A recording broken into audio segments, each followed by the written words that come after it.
Very good. Good. Welcome everybody to our ordinary council meeting of the 19th of February 2026. Welcome everybody.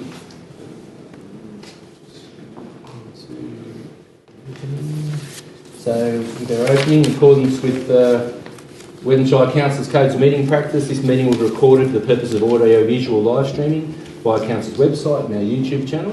Those in attendance are asked to refrain from making any defamatory statements and comply with all relevant Weddin Shire Council codes, policies, procedures in all times.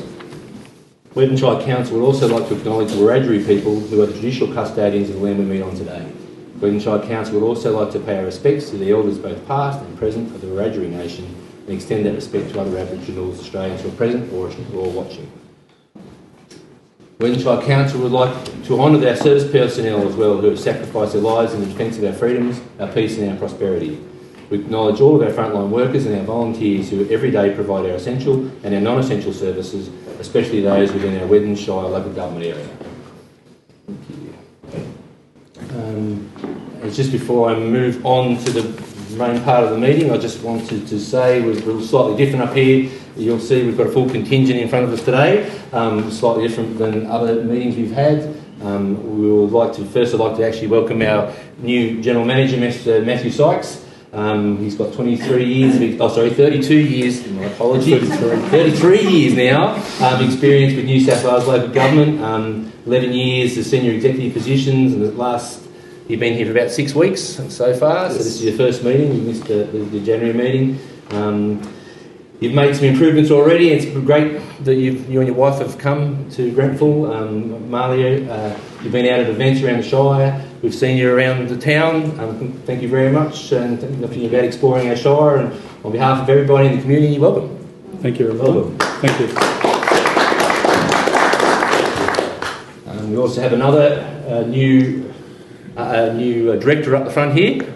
We've got William Manners, who commenced on Monday, so he hasn't been here 6 weeks, he's been here 5 days.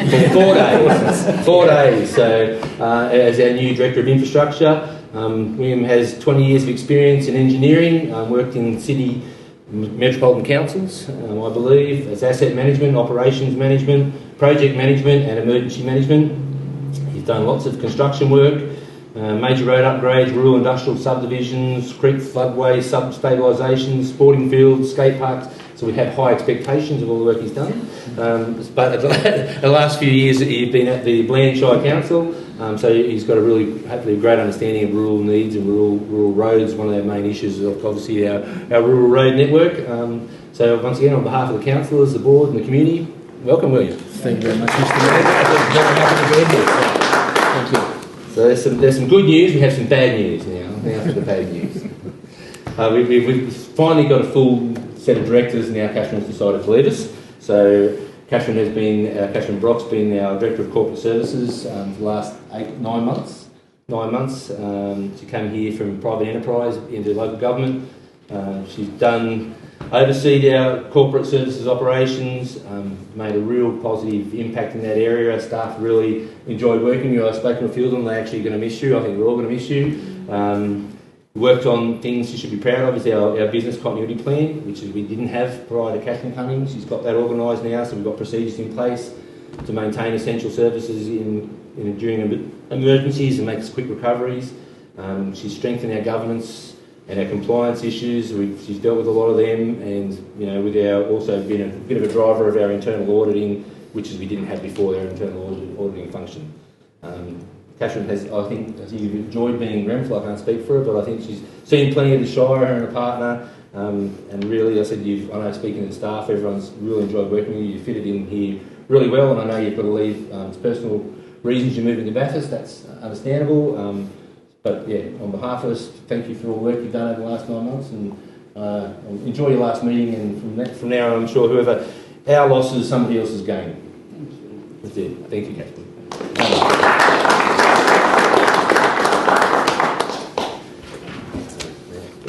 Move on. Very much. So next we move on to attendances and applications of leave. We have any applications of leave? I don't think so. Everyone's here. No apologies, no leaves of absence, Mr. General Manager? No. Next we move on to 5, the confirmation of the minutes. So the minutes of the ordinary council meeting on the 18th of December 2025 be taken as read and confirmed. Do we have a mover and a second for that? Councillor Makin moved and seconded by Councillor Gorman. No questions regarding the minutes? Councillor Niven. Oh yes, we've got a problem with the minutes. Resolution 247 is not really a resolution because it's not a resolution of council. I didn't move anything. That the response to the questions raised by council didn't even be received and noted. There's no seconder, there's no put to the meeting. It's a non-event, so it's not right. So what would you suggest, Councillor Niven?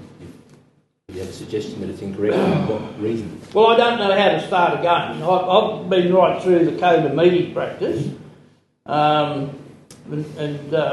think the last meeting got botched, but we'll just have to go on from there. Like, the answers are basically nonsense because Noreen Vu told us that she had legal advice concerning the Weir report, and it goes downhill from there. So look, we just have to sort it out. Any other comments regarding the minutes of the meeting, councillors? Well, I just noticed there were a couple of, or one, where it was meant to be an attachment and I couldn't find it. And I thought, I went back through and yes, it was there the previous meeting. So I just second this and I was happy with it. But other than that, I thought it was complete. But I didn't look to see everything was moved and seconded. So maybe I'll do that next time. Thank you, Councillor Parlett.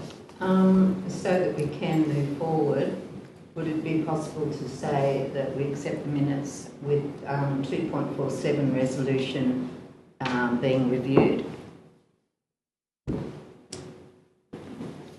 I think you can Just trying to find a way forward. I don't usually think you can do that. Accept things. You need to and then amend review it, them. don't you?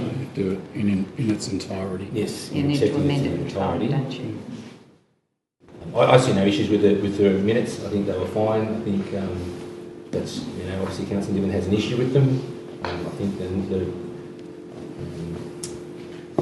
don't see any problem with them. The question was asked, the question was answered as per the code of meeting practice. There was no there's no other motions brought up on that matter. So I think that's probably all there is to it. I think, but we can put it to the vote if people don't want to read the minutes and confirm them. We've got a mover and a seconder. If they don't want to, if council votes to not agree with those minutes, well, we won't agree. Simple. All right, so I'll put it to the favour. All those that the minutes of the ordinary council meeting be taken as read, we have a mover and a seconder. All those that they are taken as read, please raise your hands. So 1, 2, 3, and we take all the names down. 2, 3, 4, 5, 6. And myself. Yeah, and all those against confirmation of those minutes? Yes, I don't against the word. Yes. Call for a division so that we have got a division. For and against. We have got a division, council. That's what we just said. All the names will be recorded. Yourself and Councillor Parlett again.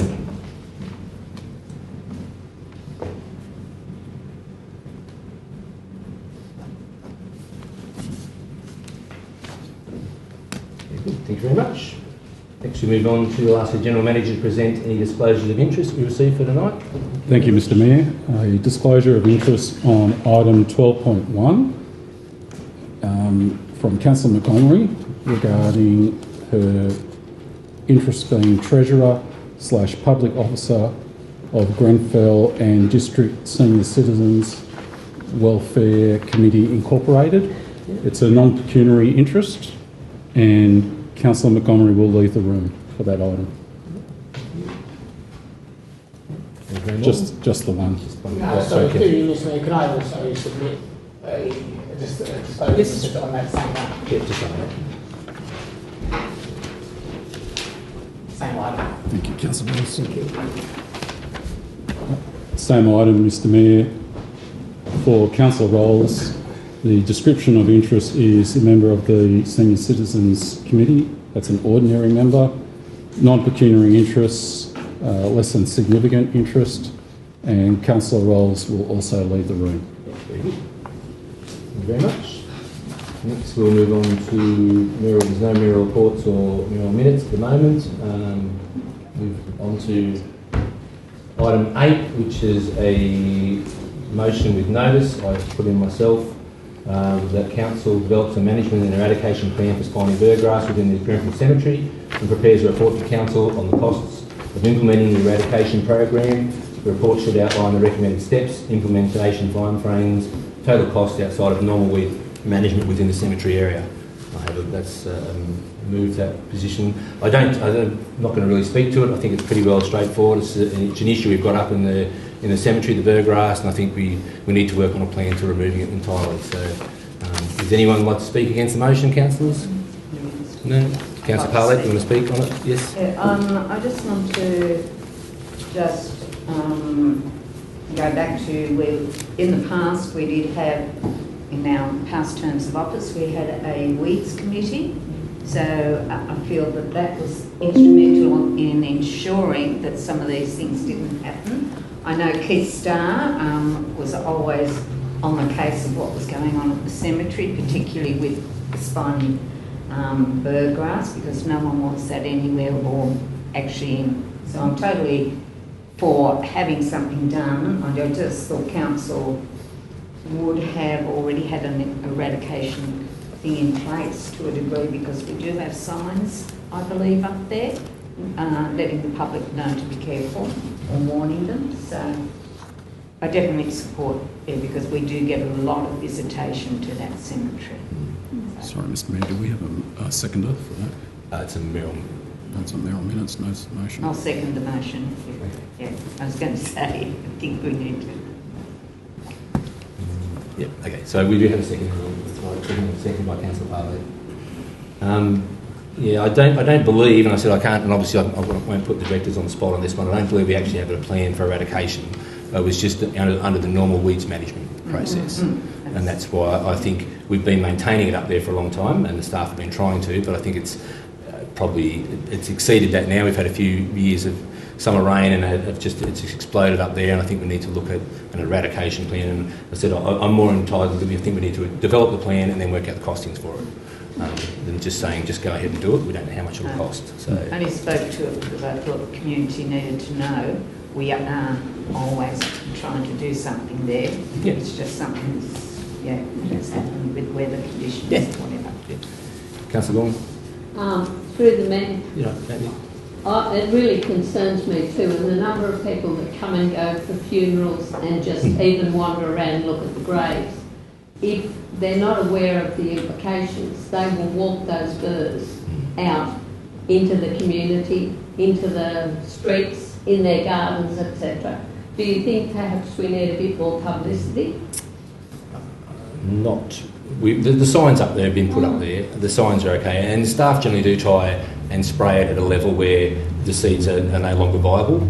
Yeah. So that's the attempt, is to try and to eradicate the seeds so they don't carry into other areas. But like I said, it's just a matter of moving forwards to actually try and remove it. It's going to be difficult. It could be, like, as the report says, could be a 3 to 5 year program to actually remove it.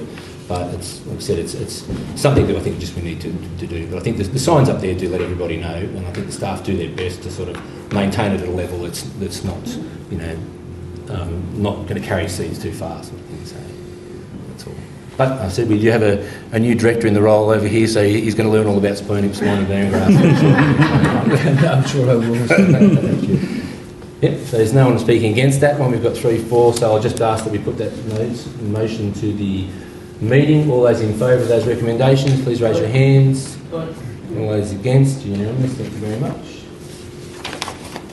Next, we move on to 8.2, which is a notice of motion from Councillor Gorman. The motion states that the Weddin Shire Council unites behind a notice of motion to lobby the state government ministers, shadow ministers and the Attorney General's office to formulate a law making it a legal requirement for all wills to be officially registered in a newly created state registry of wills. I'll ask that we do have it's moved by Councillor Gorman. Do we have a seconder for this particular motion, councillors? Councillor Rolls, like to second it. Thank you very much. Councillor Gorman, would you like to speak to your motion? I think I've said pretty much all of it underneath, and hopefully the public will also get to see that and gain some awareness of the processes, etc. Over my years in Grenfell and the number of funerals, you know, that I know and we've gone to, etc., there's frequently been an occasion where there's some trouble or problem with a will, whereby the will couldn't be found, or someone was going to update it but they didn't update it, and particularly people who die intestate, I'm sure they don't realise the implications, how this government department takes over, and they appoint the executor, who may not even be a family member, and then they appoint who's going to mind any minor children. And it just, too often you hear of people afterwards in legal battles because somebody who would not normally be a beneficiary, or maybe an estranged relative from far away, end up being benefiting from the will when really it was no intention. And the big thing that made an impact on me is that this, I'm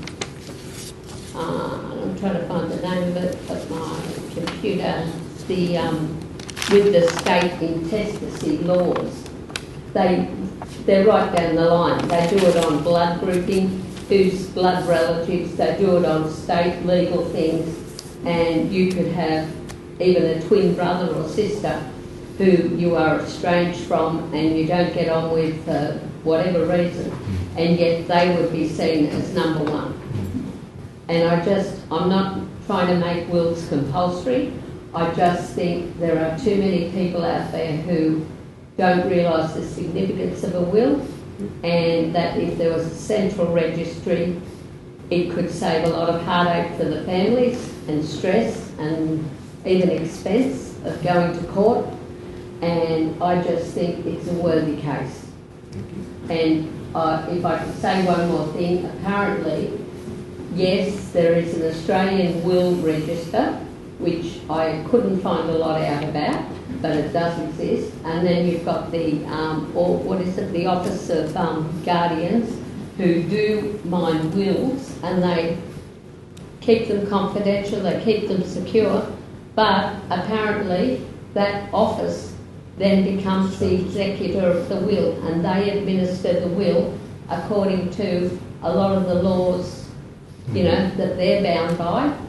And another thing, I know of 2 or 3 families who years before their parents, their father particularly, handed their will into this body thinking it was safe, and then when they died years later, the adult children weren't even given access to the will without paying a huge fee, and that was the expectation. And then they had no idea that the office would then administer the will. So there's all these little sort of hidden traps out there. I suppose the Office of Guardians has to make it financially viable for itself, but I don't know. That's right. Thank you. Does anyone Please. wish to speak against it, or Councillor Parlett? I don't actually see this as the business of council. I don't feel that our small council on its own will have any real impact in getting a register on its own. So that said, I feel perhaps setting up a petition may be a way to progress a mandate or change in legislation, providing our local member or minister with significant signatures that can then support a register of wills and, you know, a new legislation moving forward. But you need to get a lot of signatures and activate that. The other thing is that maybe council could publicise a little bit more the need for wills. That's an action we could possibly do that is going to then target our community and our elderly or aged population. Educating the people, as you say, that there is an Australian register already set up. People probably don't know that if they're not going to put their will with a law firm as such, then they've got the option of doing that if they want it to be registered somewhere. So maybe that education process and offering those sort of things to our community gives a education and probably, you know, pushing for legislation a different way rather than just us as a single council. We really don't have a voice on our own. Councillor White, you've got to write a reply, Oh, but okay. probably at the end. Thank you, Councillor.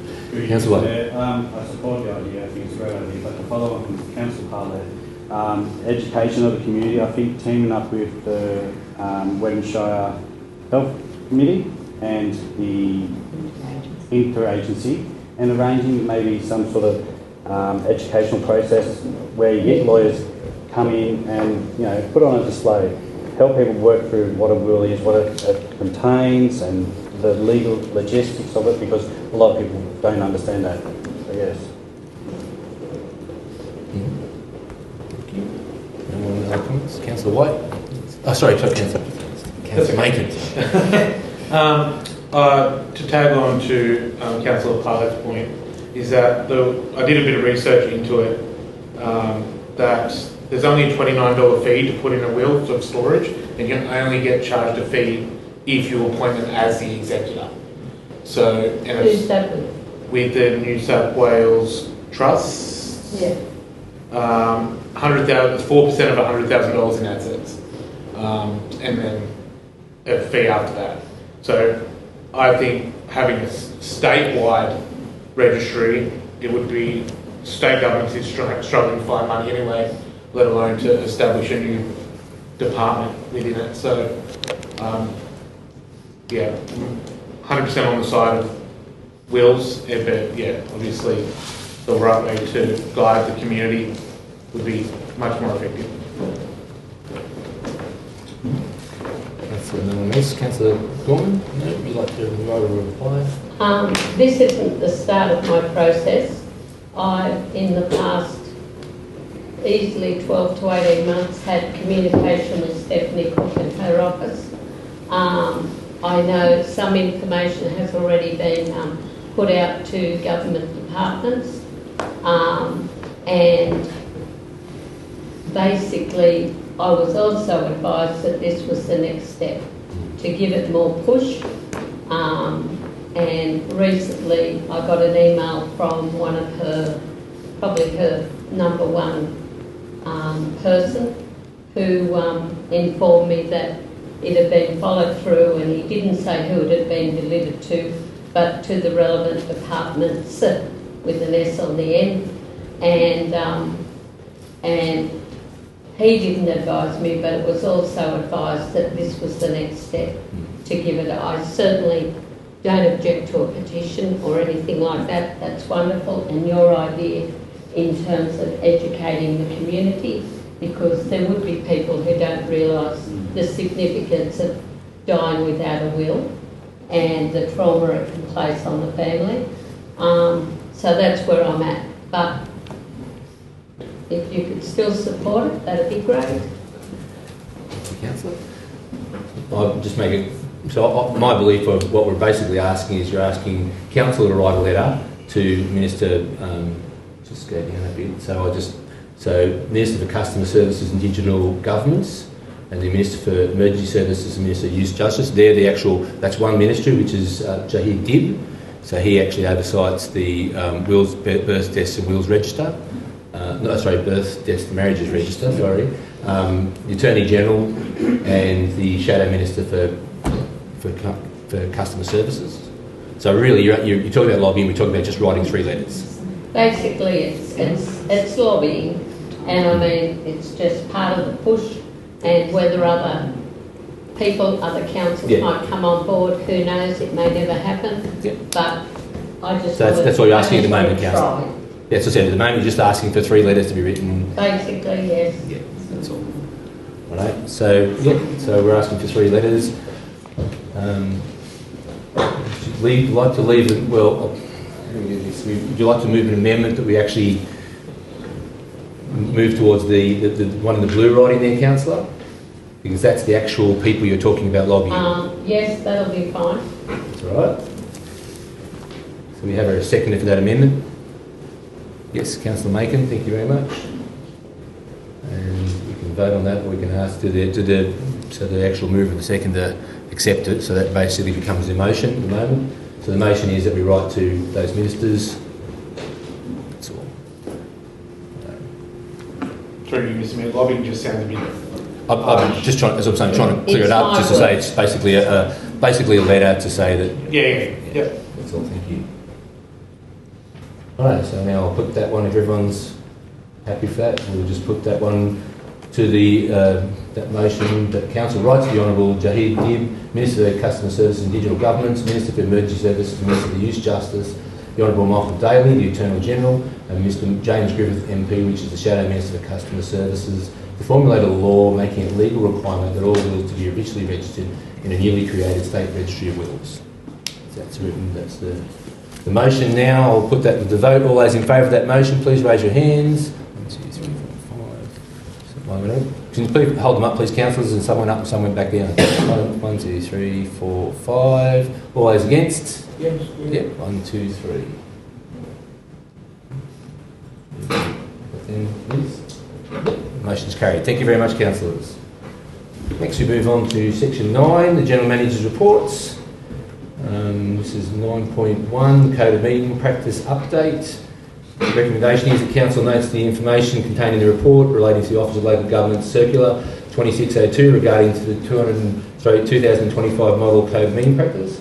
And 1, the supplementary guidelines, which is on closed meetings, live streaming and public forums, and the updated frequently asked questions to the new model code of meeting practice. We have a mover for that, please, councillors. Moved by Councillor Neal and seconded by Councillor Rolls. Thank you very much. I'll now ask our new General Manager to speak on his first report to Council. Thank you, Mr Mayor. So a lot of the changes that are in the Code of Meeting Practice in regards to the guidelines that have been provided, Council's already incorporated those last year as a result of the release of the updated model code. There's a disallowance motion before Parliament at the moment in regards to the model code. That still hasn't been voted on at this stage. If that disallowance motion is approved, what that means is that Council will need to rescind the December resolution about adopting the model code, and then we revert back to the 2021 model code. So at the moment it's a watching brief, but we'll see what happens in Parliament. There was clarification with the guidelines in regards to the ability for the public to make representation in regards to whether items should be in a closed meeting. So we've put a statement on the council business papers accordingly to let the public know that if you believe that an item shouldn't be in the closed meeting, that you can make public representation on that. There's been a clarification in relation to the public interest test for closed items. So under section 10A of the Local Government Act, there's 3 particular circumstances in which the public interest test doesn't apply. That's if it's to do with personnel, so council staff, a personal hardship, or to do with a trade secret. There's also examples given on when an item should be included in open versus when it should be enclosed. The example that they give is about the sale of council land, that the discussion on the process of the sale could be in open, but any discussion regarding valuation or reserve price needs to be enclosed because that's commercial in confidence, and that could jeopardise the value for money for the community, basically, on a council asset. That's probably most of it. Live streaming, there's guidelines to do with the live streaming. They talk about that council should maintain live streaming for the greater of 12 months or the remaining part of the council term. However, my understanding is here at Weddin Shire Council that we keep all our live streaming back to 2019. That's pretty much it. Yep. Probably only a couple of issues that I've sort of picked up on the live streaming was that we will have to actually update our privacy management plan, which we haven't done since 2017. So it's probably something we actually need to do. And I think a couple of things they brought out in that circular, which was interesting about time delaying on the meetings.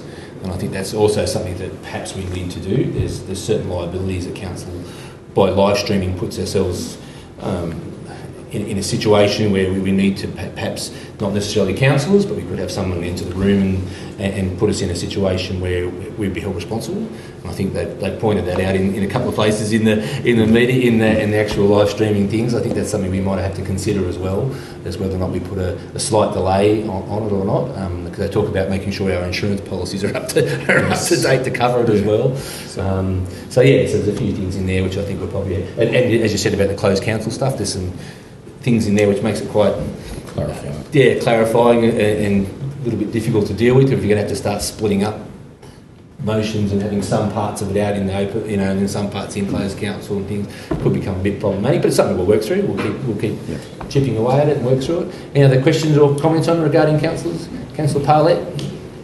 Again, you've mentioned some of the live stream concerns that I also had. Another concern here is that it's on page 16. It says a live stream can be altered after it's recorded to remove any content that is not suitable for public broadcast, or it may expose the council to potential legal liability. Council can decide how best to edit a recording. My concern for council is, possibly we need to have some sort of register when we do edit things, so that we've got that accountability there, which will then save us a lot of, hopefully, legal costs and things like that. So I don't think they've thought about that, and possibly we can cover ourselves by putting that in there, so that, we've got the record of where you've edited and what it was and why. So without that delay function, because you're live, editing is But you still need to, I think, be able to show accountability, transparency, that you have taken something. Someone might slip and say someone's name that they shouldn't have said. For legal reasons, it needs to be bleeped out or blurred out or whatever, just as an example. My understanding with the editing of the live streaming is that it's a responsibility of the General Manager in consultation with the Mayor and the councillors. So that's what I said. I think that protects us a bit more. That's all I'm looking at. Thank you, Councillor. Any other comments regarding those councillors? No. Thank you very much. That's very good. Put that one to the recommendation. Council notes. The council notes following information came in the report on the circular 2602 regarding the 2025 Model Code of Meeting Practice, the supplementary guidance, and the updated frequently asked questions. So all those in favour of that recommendation, councillors? All right, everyone against, councillors? No, thank you very much. So moved. Next we move on to another report from the General Manager, the draft Central Western Arana Strategic Regional Integrated Transport Plan. The council notes the draft plan that's all. So move in a second for this one, councillors. Councillor Montgomery and seconded by Councillor White. Thank you very much. Once again, I'll ask the General Manager to speak on this report. Thank you. Thank you, Mr Mayor. Essentially, the Central New South Wales Joint Organisation has supported the overall strategic direction of the plan, and they've submitted a response to the plan. There's a couple of key mentions of Weddin Shire Council and Grenfell within the plan. I've highlighted those in the report. It talks about our population growth is plus 2% over the 2021 to 2024 years. Talks about the distance to work. 55% of our population travelling within 0 to 10 kilometres. Mentions about Mid-Western Highway being a key road for the region. Also talks about council being the second largest of all councils in the region regarding active and public transport, which is probably a factor of the major population base being in Grenfell and people not having to travel far to get into work in Grenfell.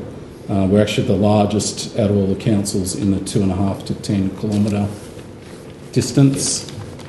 And also note that out of the 7 key drivers is economic growth and diversification of the economy, and in that regard they speak about the importance of main streets, which they've highlighted for purposes of being a community focal point and also for the economy, tourism with events. So that's probably of significance to Grenfell and the Weddin Shire. And they also ask councils to consider when they're reviewing their local transport and land use plans, when the strategic plan is adopted, to consider the priorities in that plan when councils are reviewing their local transport and land use plans. And I had noted that our active transport plan, I think, is quite old. I think it's back to 2018, so we'll need to review that in line with the priorities identified in the strategic plan. And I also acknowledge the comment from the JO about request that state government consider the regional priorities highlighted in the plan when they're setting state priorities. So there's not a strategic reset along the way. Very good, thank you very much. Any comments, councillors? Well, I'd like to say that I thought the response by Central New South Wales JO was amazing. And I really think that like they're saying, the initiatives and the investigation is excellent, but it's the fact they haven't actually, the white paper doesn't give any action. And I think we need to know that there is, for all those pages you have to read, there's very little action coming from it. Not from JO, but from the government. And that's really what we need, is action. But to it be any benefit. I think I can speak on that. I think that a great example is New Highway. They talk about lots of flood mitigation stuff, but there's nowhere specifically they've actually said about doing the flood mitigation works on the New Highway. Yeah. They prioritise doing flood works, but haven't specifically picked out the New Highway, which we all know is it's a massive issue for not just our shire but other shires as well.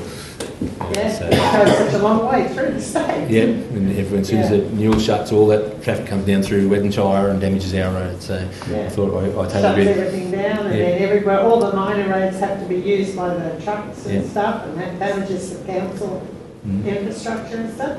Yeah, it's a major issue, and that's where, as I say, what they talk about is awesome, but they haven't shown that they're going to actually do anything. And JO has picked that up in the first paragraph. And I thought, yes. Another example is that there's lots of about putting freight onto a rail, and we've got a perfect example in Weddin. We've got the inland railway going through Crackle and Condialla, but no access points. We can't actually get any freight onto them through our shire. So you sort of, it's great for them to be optimistic and say, yes, we need to push for transferring freight onto the inland rail. There's an opportunity gone past. So. Well, they talk about creating the Demondrel rail. What will that achieve? I think we just like to see any rail working. No, agreed. I think and the same thing about they talk about the access for larger truck access, and the need for roads to be be to the quality to open those roads up. Well, we've got plenty of roads. We need some more funding to do exactly that, to get the bigger trucks into the farms. And we need the roads to be upgraded, the sides of the roads to be fixed and improved, so that we can have those access for B doubles and things like that. So they talk a lot about it, but as you said, there's not a lot of action items in it. There's 60 suggestions. We'd like to see. We can all be optimistic and hope that. I'd like to say that it'd be nice to thank JO for doing it. Yes, because I do think it's a great response. Yeah, we certainly will. Thank you, councillors. Any other questions or comments regarding that strategic plan? I think the main thing is, as well as they've highlighted the need for a good road network to bring from Sydney into the Central West, and that's we've been pushing this for years and years and years. We need that transport option, and I think they've identified it. But as I said, it's going to take a lot of money, a lot of funding to do that, to bring that to fruition. So, right, if there's no other comments, yes, Councillor Dorman. Sorry.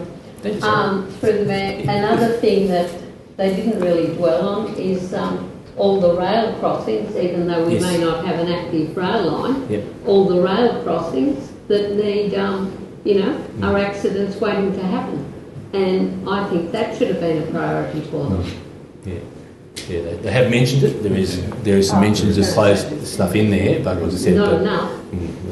Like I said, no actual action on saying yes, we're going to come and remove them or we're going to come and repair them. So. Right, thank you. That's for discussion, councillors. I'll put that one to the vote. All those in favour of the recommendation, we note that report. Please raise your hand. All those against, thank you, councillors. That one. Next, we move on to the 9.3 outstanding items, action items, resolution register. The council notes the update on the outstanding action items from the resolution register as of the 12th of February 2026. So we're moving a seconder. Moved by Councillor White, Councillor Macon, it's twice, and second by Councillor Rolls, thank you. I'll ask the General Manager to speak on these, but I think there's no need to speak on them, but unless anyone's got any particular items they want to bring up on the resolution register for discussion. No, there's no particular items. I think I'll speak to, I think the General Manager has some plans on changing this slightly. Am I correct, or...? That's correct, Mr Mayor. We'll back in the future, that's all right. Yep. Just the way it's presented to council, that's all. So, but if there's no discussion on any of those items, I'll put that one to the vote. All those in favour of the recommendation, we note them. Thank you. Anyone against? Thank you, councillors.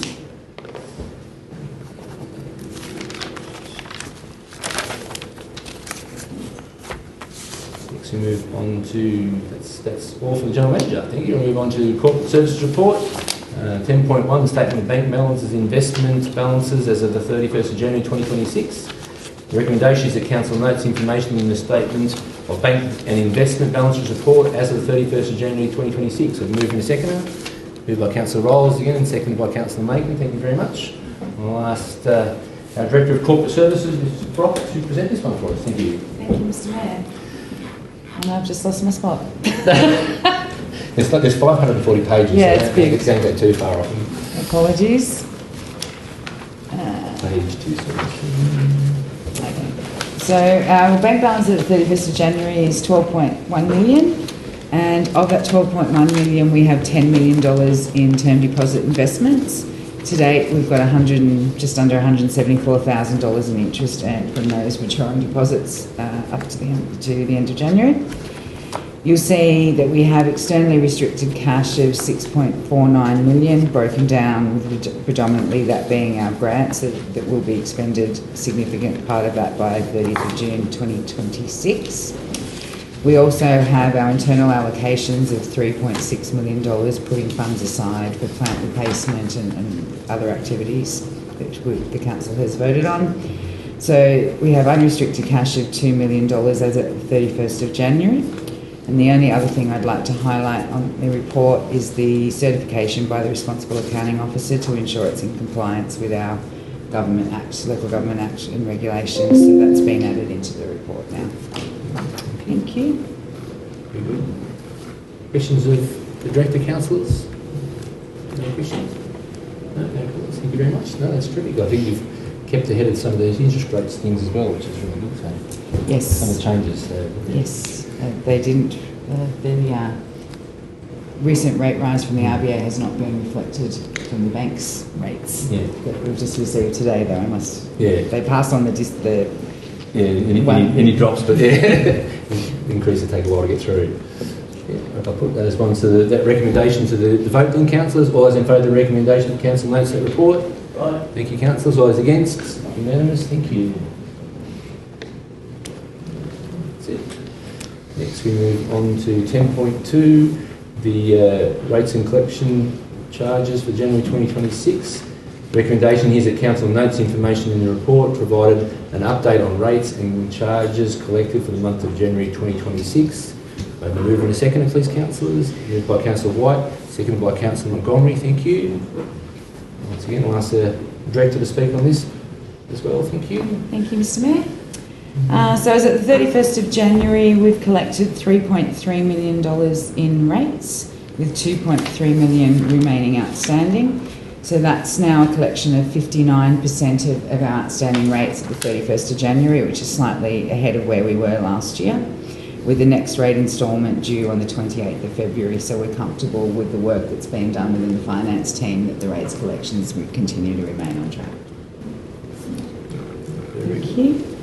Thank you. Councillor Macon? Just previously in other business papers, you've put these through, Mr Mayor, put the OLG threshold rate in there. It's just not in this paper. Thank you, Sorry. Mr. Mayor. Great pick-up. It's been excluded because I wanted to review the calculation process, and it will be back in the March paper.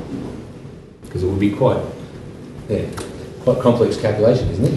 Because you've got people paying advanced and... Correct. So in order to ensure that it was... actual true capture. Correct, I just wanted It's just a nice number, like you see there, see where we are. As a threshold as for the OLG benchmark. Yeah. 10%. 3, Mr. Mayor, yes, it will be in, but as I said, I just wanted to make sure I'm reporting the accurate number to council, so it's only got a simple one month. Yeah, so you get people paid the whole instalment as well and all that, which would have a complete effect on it. Yeah. Very good, thank you very much. Any other comments, councillors, questions? No? Okay, I'll put that recommendation. We note that report. Please to the vote. All those in favour of the noting of the recommendation? All those against? Thank you. Councillor Pallett, you're against or for? It was a bit late. I was just wanted to record. That's all good. No worries, thank you. Next we move on to 10.3, the draft closed circuit television policy. The recommendation is that Council approves the draft CCTV policy being placed on public exhibition for a period of 28 days, inviting submissions from staff and the public. 2, request that the General Manager presents a further report to Council with all submissions received at the conclusion of the public exhibition period for Council's further consideration and adoption of the policy, or if no submissions are received during the exhibition period, the Council will then formally adopt the policy without any changes as a policy. So there's a recommendation. We have a mover of those recommendations. Councillor Gorman, thank you. And a seconder, Councillor Montgomery. Thank you very much. I'll ask the Director again to speak on the CCTV policy, please. Thank you, Mr. Mayor. So the purpose of this policy is to provide an increased level of security and safety within the council. This is an update to our existing policy to ensure that everything's current, meeting requirements and legislation, and that the CCTV system is transparent and respects the individual's rights. The overall changes to the policy provide a clearer governance framework and reinforce our commitment to integrity, privacy and the responsible management of the CCTV network. I would like to just note that there has been a minor amendment to the policy that was included in the agenda, and that is on page 2, 6.1, roles and responsibilities.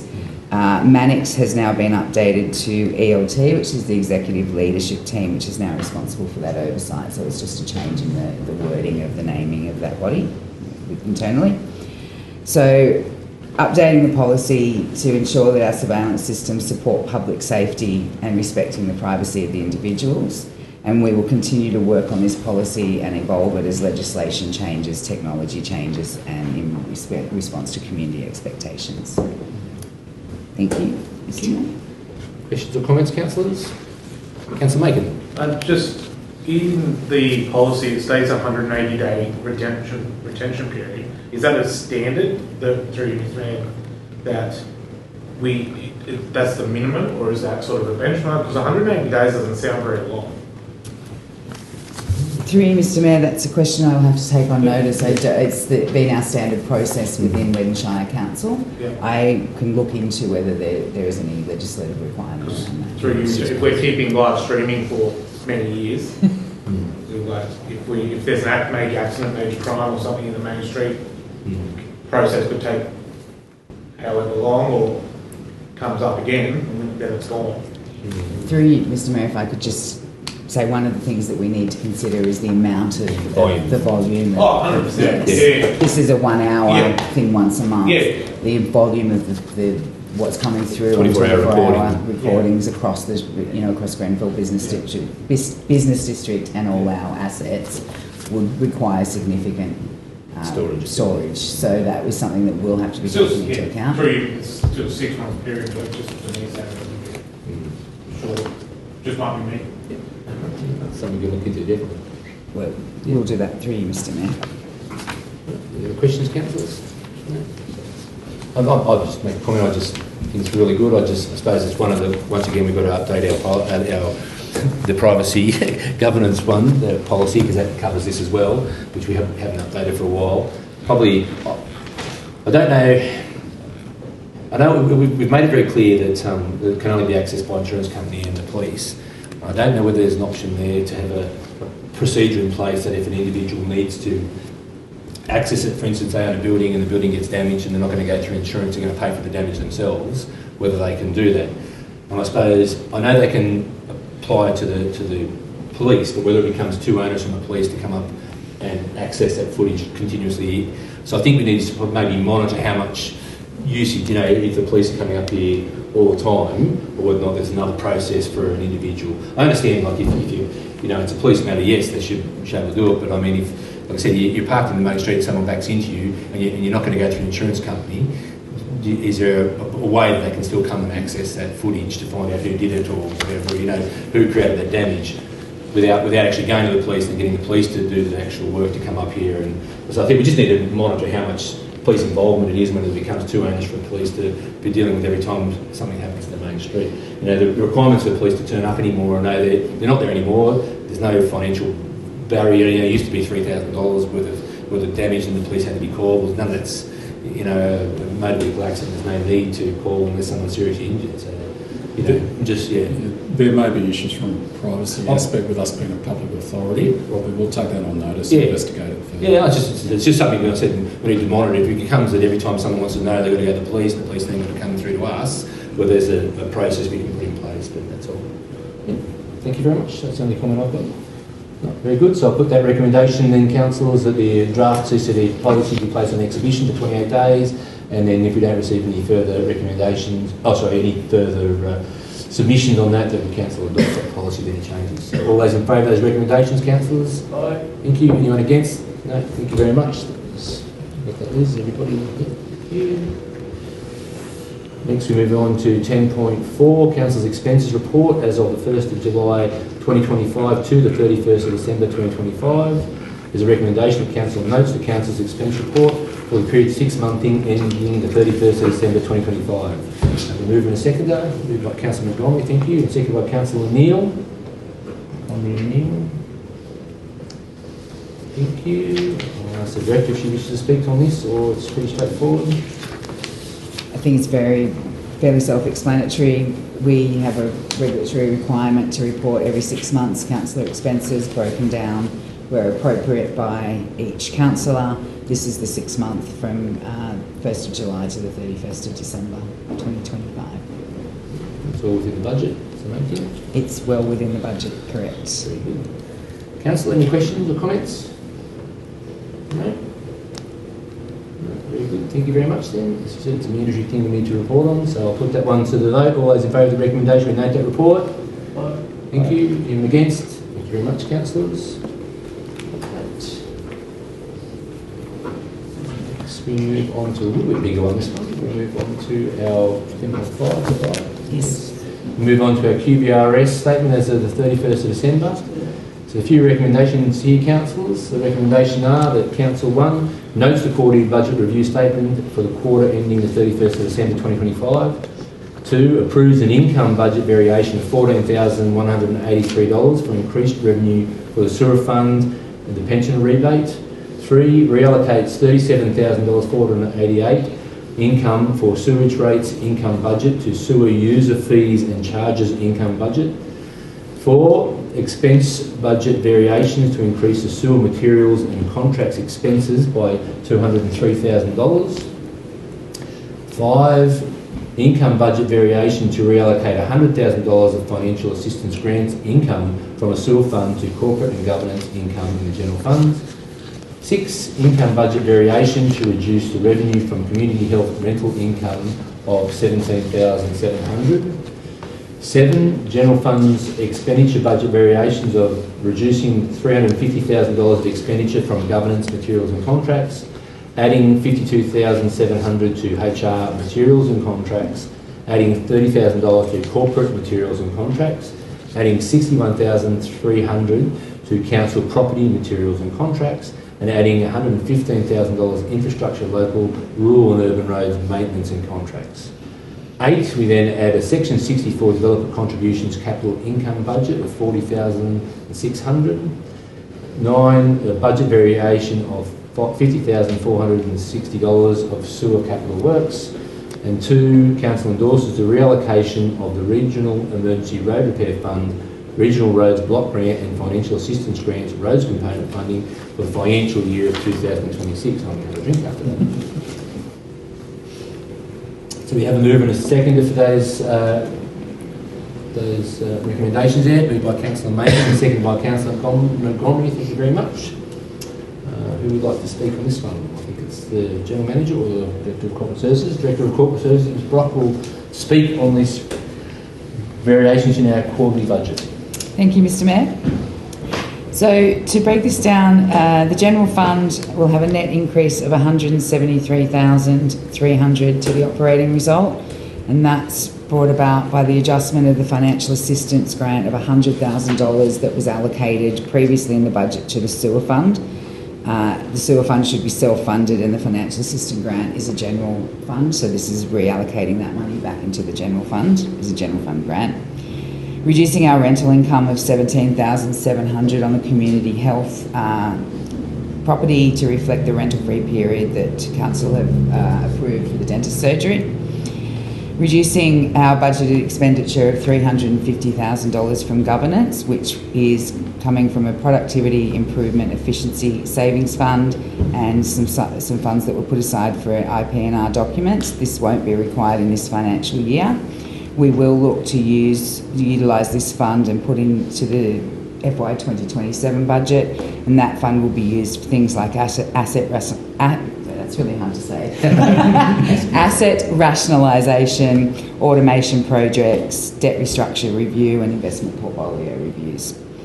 We are adding $52,700 to the HR contract budgets, which is recruitment expenses for increased than budgeted turnover and retirements, and also some executive roles that weren't originally known when the budget was put together. Adding $30,000 to the corporate legal fees for employment-related matters. Adding $61,300 for urgent maintenance repairs that have been done on council property due to previous years' underinvestment on property maintenance. And adding $115,000 for unbudgeted street lighting and an installation of a new pole near the daycare. The sewer fund will have a net decrease to the operating result of $288,000. The movement of the financial assistance grant, as talked about. We're adjusting the corrected pensioner rebate through the OLG of $14,000. That's income coming in. We're just doing a reallocation from rates to fees and charges in the budget to where it should be correctly recorded.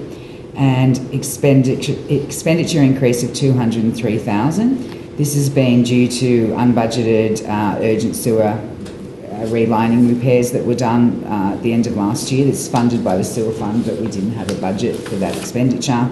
And we've had some first half breakdowns incurred on the SCADA system at the new STP, which has incurred additional costs, and making sure we have sufficient funds moving forward to cover our contractor costs. I'm going to have a drink of water if that's okay. The sewer fund, capital sewer fund, we've added in a budget of $40,600 for Section 64 contributions based on an average of 5 yearly sewer contributions. And we have had sewer capital works that was done on a sewer main extension funded by this fund of $50,460. So overall, we have an increase, as I said, of $173 to the general fund, which is a $1.1 million operating result, excluding depreciation. The sewer fund declining by $288, which is an operating profit before depreciation of $126,000 and a loss before capital contributions, including depreciation of $224,000. So overall, all those changes will result in an increase in the loss from $6.17 million to $6.28 million, including depreciation for the year. And the final adjustment is the sewer fund, which I talked about. Thank you, Mr. Mayor. The overall movement is $170,000, $173,000 basically. The overall movement across all funds is $115,000. $115,000. So an increase in the general fund and a decline in the sewer fund. There's lots of numbers there, but I mean, at the end of the day, it's 115,000. I think the most important thing is there we probably caught something that we've been doing for a while, which was probably using our federal assistance grants in the sewerage fund, which we probably shouldn't have been doing, and that's so we've moved that money out of the sewerage fund. So that's probably, am I fair to say that's the right? I'll ask the new general manager. Yes. You're correct, Mr. Mayor. It's actually, you're permitted to use it in the sewer fund, but it's not best practice because your sewer fund should be a self-funded operation, basically. So typically, the majority of councils that I've seen will only have financial assistance grant in their general fund.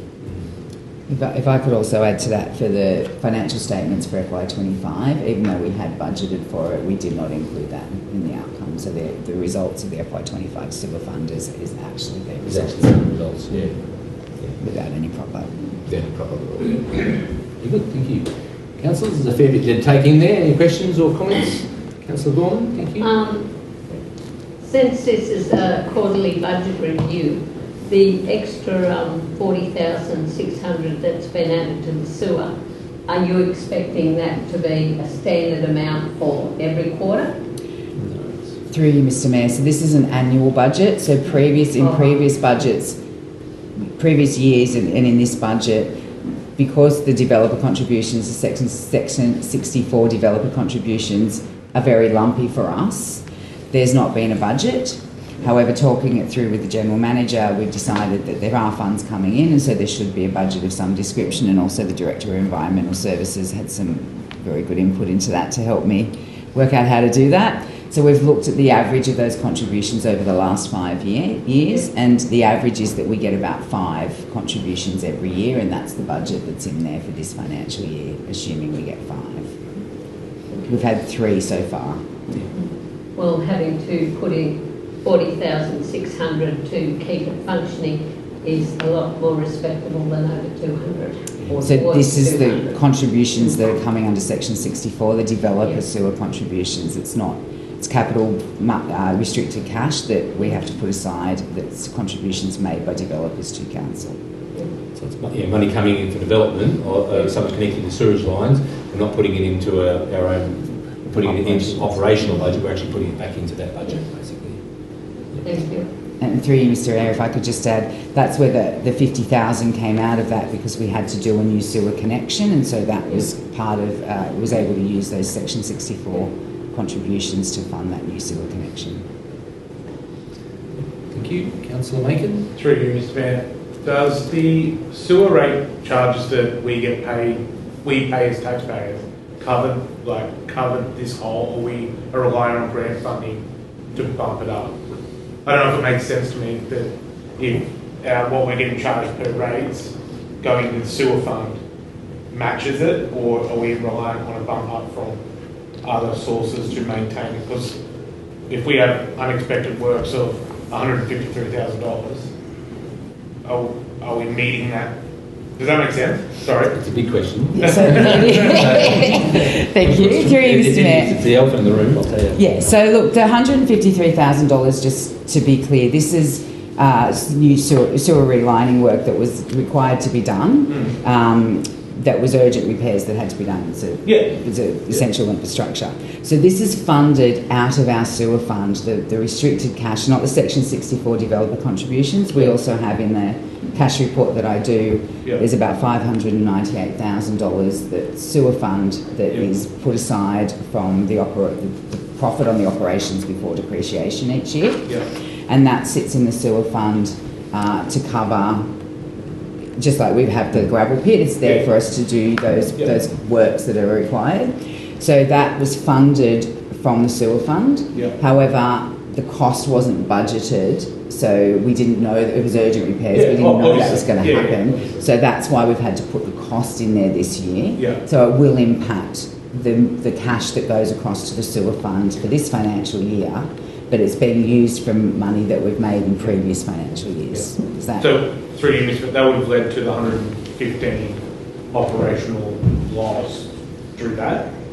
It's part of it. It's through you, Mr. Mayor, it's part of it. Just for clarity, because I was trying to add all the bits together. Yeah, through you, Mr. Mayor. So they're still sitting at an operational profit before depreciation. So even with those costs in there, there's still $126,000 operational profit. Yeah, cool. Yeah. So that is what will if we sit on budget, that is what will go into the sewer fund at the end of the financial year. Once you add depreciation is when we're running at a loss, which we need to consider because we've paid for such a significant new STP. Huge. Yeah.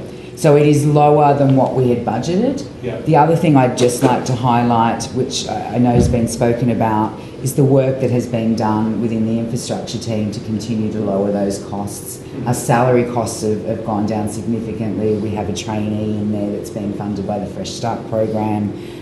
The project manager's working on other projects so that all of his costs aren't going into the STP. So there's been a real focus internally within the infrastructure team to lower those costs to reduce that loss. It's just been an unexpected sewer repair that had to occur this year. It's really curious to me that if they're urgent repairs, they need to be done in the gardens. You can't put them off. But it's just more. Just wasn't adding up in my head, and I was just trying to work it out. But thank you for that. Really appreciate it.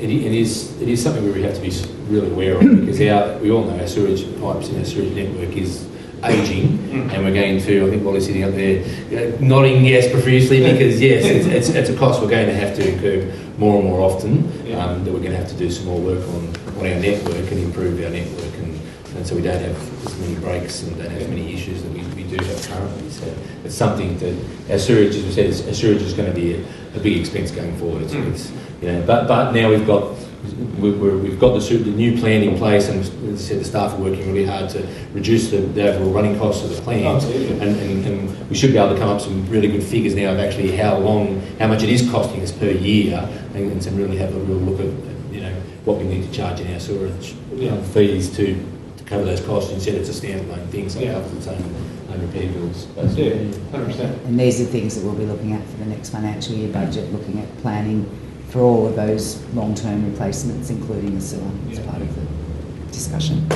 Thank you. Thank you. The questions, councillors? There was a few hands. I think the questions might have been answered. A few of them coming back down again. No one? No? Not very good. Yeah, it's very thorough. I think you've really backed it up with some really reasons behind all those changes to the QBRS. And we said that you expect change in the QBRS, that's why you do one. That's what happens. Things change, we move money around, we have to pay for things come up, and that's the process. Very good, thank you very much. I'll put those recommendations, I won't read them again if that's all right. As read previously, I'll put those recommendations to the vote. All those in favour of the recommendations, please, councillors. Thank you. Anyone against? No, thank you very much, councillors. Thank you very much, Director, for that report. Next we move on to 10.6, if I'm correct. Delivery Program Progress Report as of the 31st of December. We don't have any recommendations on that one, do we? It's just for information. Just for information, but I think we have to note everything for a noting now, is that correct? So we don't actually have a recommendation, but I'll put in there that the recommendation is we note the Director of Corporate Services report on those, that's all right. So we have a mover and a seconder for noting on that report. Yep, Councillor White, thank you, and seconded by Councillor Gorman, thank you very much. I'll ask the Director to speak on the Delivery Program Progress Report, please. Thank you, Mr. Mayor. So, as you will recall, in June 2025, our 4-year delivery program was adopted by Council, and this is a 6-month update to Council to provide you with an overview of Council's progress in delivering the delivery program, which is informed by the CSP that was also adopted in June last year. So that information, all the actions for each of the themes that were identified in the delivery program are outlined in the attachment. Thank you. Any questions on any of them, councillors? No? I'll put the General Manager on the spot. Is this a similar process you've seen before, or is it something different to unusual Weddin, or? No, it's a similar process to what I've seen. I think to the candor going forward for the next round of integrated planning and reporting framework, we need to improve the metrics that we have for measuring our delivery program objectives, and probably need to get a bit more rigour around what delivery program actions that we incorporate into our framework as well. we have tried to, I know over the previous years, we tried to sort of bring them down to more manageable. We sort of, at some points we had a lot of recommendations here, which was never going to achieve, and we sort of tried to narrow them down to a sort of a core group, I think, so that's probably important. So, sort of just not sure. I hope we're doing the same as other councils and similar, so We are. very good.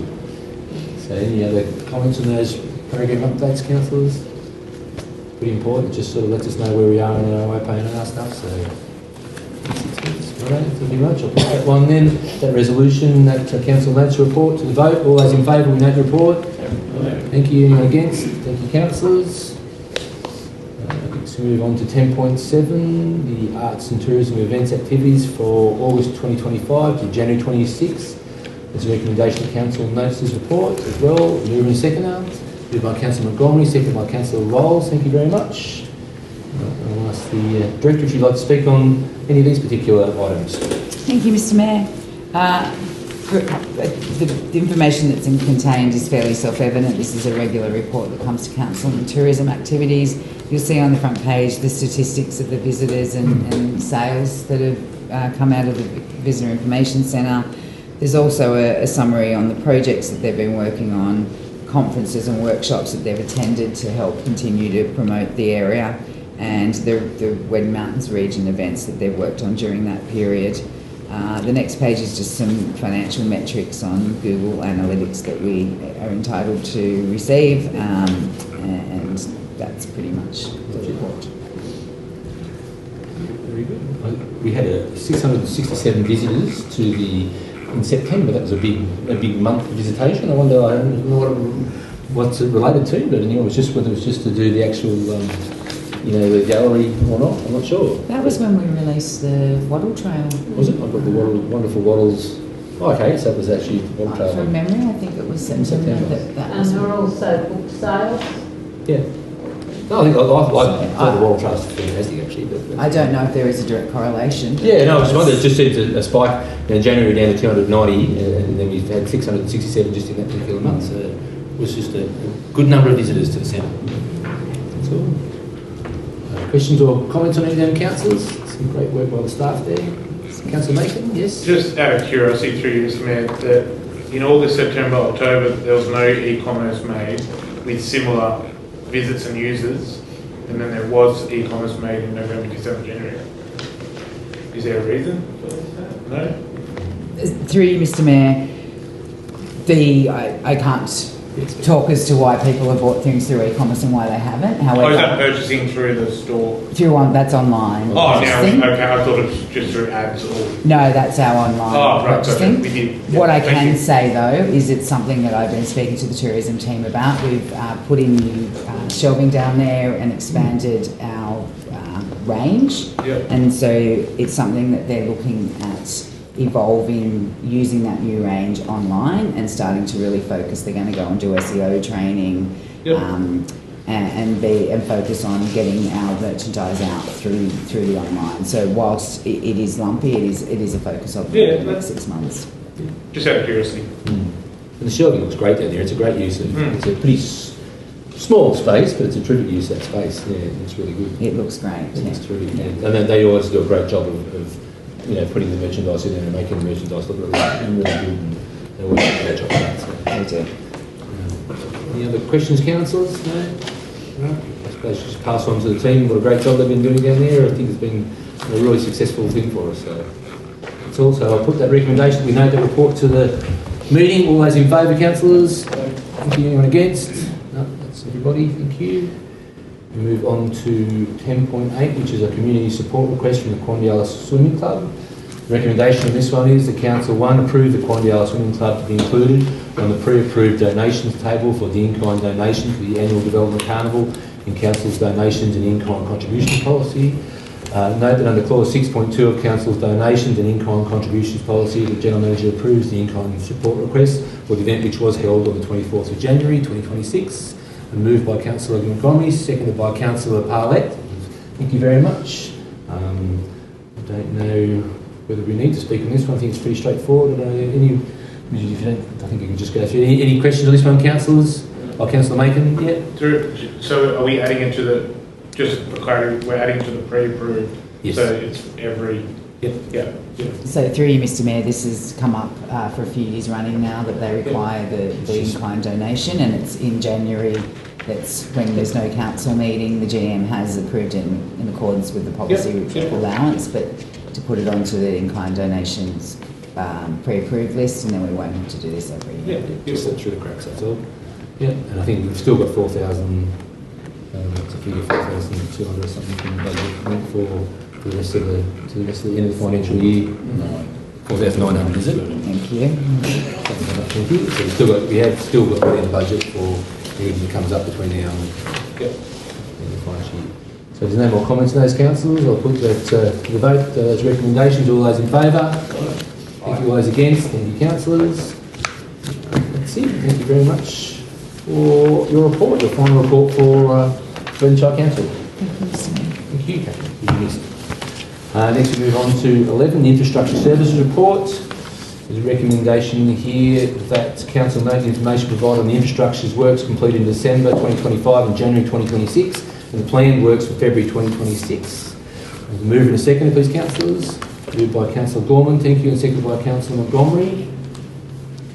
And I do believe it was probably a bit harsh to ask a new director to speak on this after 5 days, so I think you brought an offside a while along to... is that correct? Did. Thank you, Mr Mayor. Through you, I'd just like to first of all acknowledge and thank the efforts that the staff and the director, in particular, Wally's made in preparing the report. And so I will hand over to... Okay.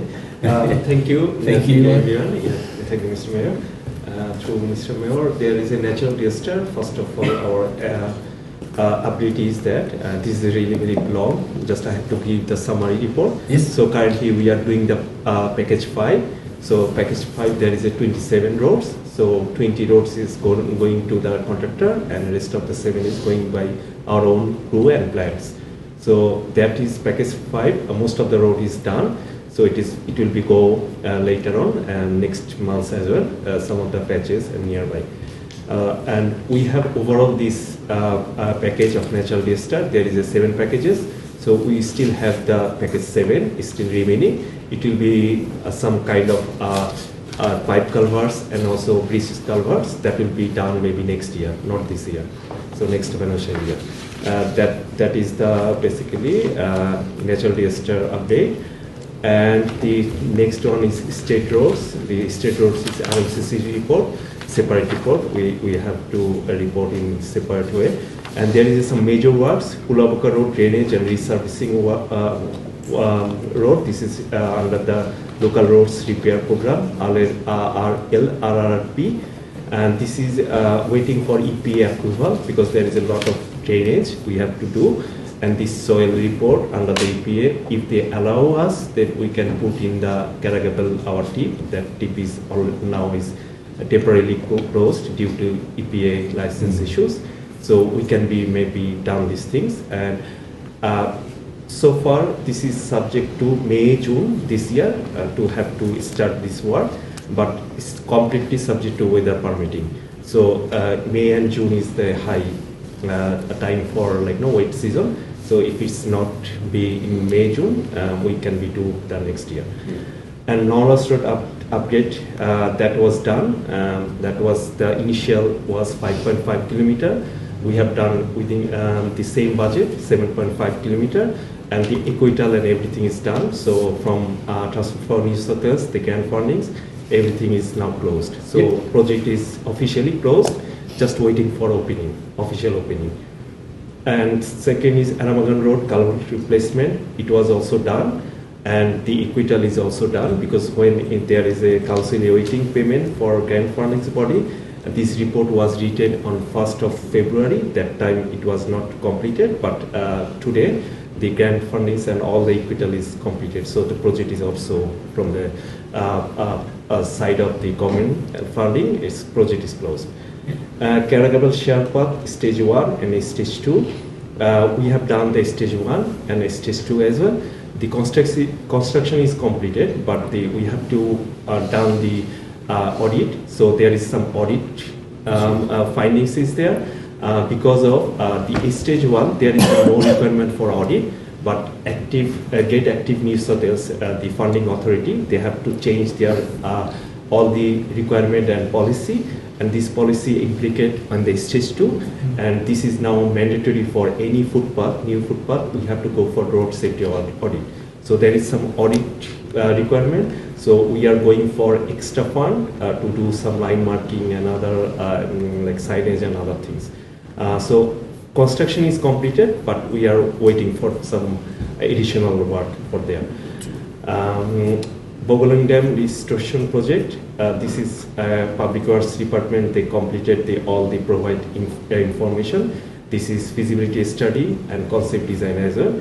So restoration project was $15 million, and then we have to go for some decommissioning, and this decommissioning is $1.8 million. So this is now subject to the what is the call? This is the land. To operational land is known as the committee will revisit the open. So this land should be maybe operational. This is the council's overall decision. If the Bogolan Dam should be operational, then it will be go for on the market for someone like to operate. Or if wish, council can continue to operate this Bogolan Dam, but it should be a decommissioning the dam. It will be $1.8 million project. So we don't get the detailed design. So detailed design may be lower cost, but still it's not less than $1 million. And the Greenthorpe Amenities Plot Project, this is construction is completed. So all the now may be open for the public. We're just waiting for equital and grants equital things right now. And the footpath and curb works, this 3rd Street Coindela. The 3rd Street Coindela, one side of the work has been construction is done, and the other side is RFP on process, so it is still waiting for construction. So hopefully maybe next April, during the school holiday, we can start the work. Yes. And the road maintenance work, there is some general maintenance work is going on. This is like pothole patching, vegetation management, and gravel road maintenance and signage works there. And gravel resheeting, there is some roads we have the gravel resheeting under the Emergency Road Repair Fund, RERRF. So this gravel sheeting is done by our own crew and our own plant from there. There is a parks and recreation. There is a business as well. Business is ongoing. They have more their natural every week's of work in there. There is a town maintenance with the SNP around wall, and village maintenance as well. There is business as well. And the plant report is basically January. We have to miss the plant report for December. So there the whole plant report is in here is for January. And the biosecurity things, this is also the business as usual. Thank you. There is nothing to have to mention. It's a little bit big report. Yeah. Okay, thank you, Mr. God, just a couple of questions. With the auditing at the park, with the shared pathway, that's something we do internally. We do the audit ourselves. No. The auditor there is a set of auditors. So this is coming. Even who is the designer before these parks? Yes. He is not accredited auditor. So we have to go somewhere and from very far away, Newcastle, because they say the new law, Active New South Wales, that shows that if this safety auditor, if he is not safety auditor but doing the design, you have to engage the auditor separately. Right. But if the designer is the safety auditor, you don't need to be engaged again the auditor. So that was not the before. Yeah. So we done before. Now they have changed last 1 year, and now we have to this kind of new things we have to learn. Which the safety auditors are rubbing their hands together. We engage level 3 safety auditor, and there is a line marking, some signage. Even this item was not included in the WQ because everybody that time don't know these things. So there's no funding in our package that we got to do that shared pathway to pay for the auditing work because they've just sprung it upon us basically. Yeah, that's good. All right. And the other question, just with that package 7, the Transport New South Wales would have been notified that we won't be able to do that. Like there's in that until when we're starting that, you think? Or I know that the state government's pulling back on the funding that's been allocated in other things. I just don't want us to lose our package 7. That was all. I just take it in notice, but so far I remember that the package 7 is already approved. Yeah. Mr. Mayor, if I could just, Mr. Mayor, if I could add that, just answer that. They are aware that's in the next financial year work, and it's really I'm expecting any issues with that. So that's right. I thought it had been approved, but I just said you see them. You should hear about from pulling funding on different things that haven't been completed, and we are getting a few years away from the actual event. So we just want to make sure that we don't lose that money for doing the cold work.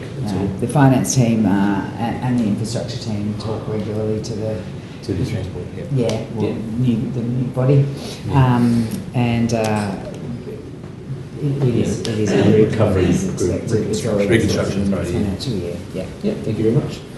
It's a pretty big report there, councillors. Any questions? Anyone for? No, everyone's pretty happy with the works. Yes, I said I'll be very happy today that all those packages are completed and we can cross them off the list and so that they're done and completed. That's all. I don't think there's anything else in that.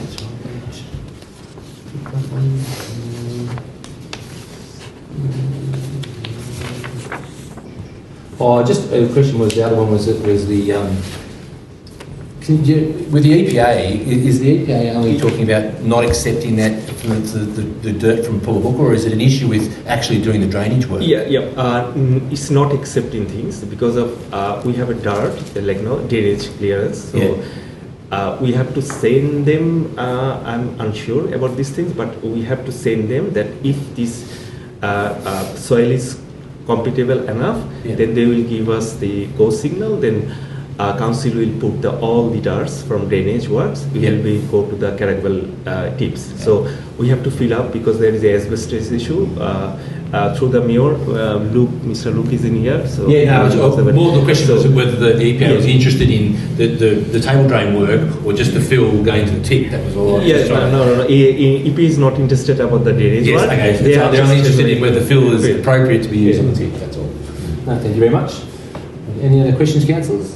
No. So we'll put that note in that information in the infrastructure works completed in December 2025 and January 2026, and the planning works for February 2026. All those in favour of the recommendations, councillors? All those against? Thank you very much. Thank you, Willard, for your work on that one. Thank you. Next, move through to road maintenance contracts, the RMCC contracts. And these 11.2. There's a recommendation that council once again notes the information contained in the report on our RMCC contract. We have a mover and a seconder. Councillor Neal, thank you very much. Seconded by Councillor Montgomery. Thank you. I believe once again Willard is going to present this report to us. Is that correct? You're going to present? You can go through. It's pretty straightforward. There's not really much to write. I don't think, Mr. Mayor, from what's in the report, council's current RMCC contract is for a period of 3 years, so that commenced in July 23, so that tells us where we're up to now. I think report states that we've ordered works and we've delivered a total value of $6,705,000 plus, with a small number of minor completion works carried out in the early part of 25-26 financial year. The report states in regards to works that were conducted on the Newell Highway that Transport was unable to make a payment to Weddin Shire Council for those works, and consequently Council was then not able to pay that contractor. So we'll work out where that, what that really all means. In regards to the Mid-Western Highway, Council completed a second coat seal on 41,724 square metres of heavy patching under the 2022 Natural Disasters Funding, Claim 4. In line with marking and conformance checks were completed. I don't know if there's much more, well, apart from what's plainly read in the report. I think it'll be interesting at the end of some of this work that we do look back at it and see whether, you know, what percentages and margins and things we get with our RMCC contract. It's very tight. Yeah, well, to review. It's great to do the work and we get the work because it keeps our staff employed, but we just want to make sure that we're doing it not coming at a cost, if you know what I mean. They've tightened the budget right up. So. Any questions on those on councils on our RMCC contracts? No? No, I'll put that, we note that report then to the vote. All those in favour of noting that report? Thank you, councillors. All those against? So moved. Thank you. Thank you, Director. Next we move. Thank you very much for that report. Next we move on to 12, which is our environmental services report. 12.1 is development applications for 11 North Street, Grenfell, which is a multi-dwelling housing unit. Sorry, yes, we have 2 councillors leaving the room for 12.1. There's a chair just close to there. We moved it up.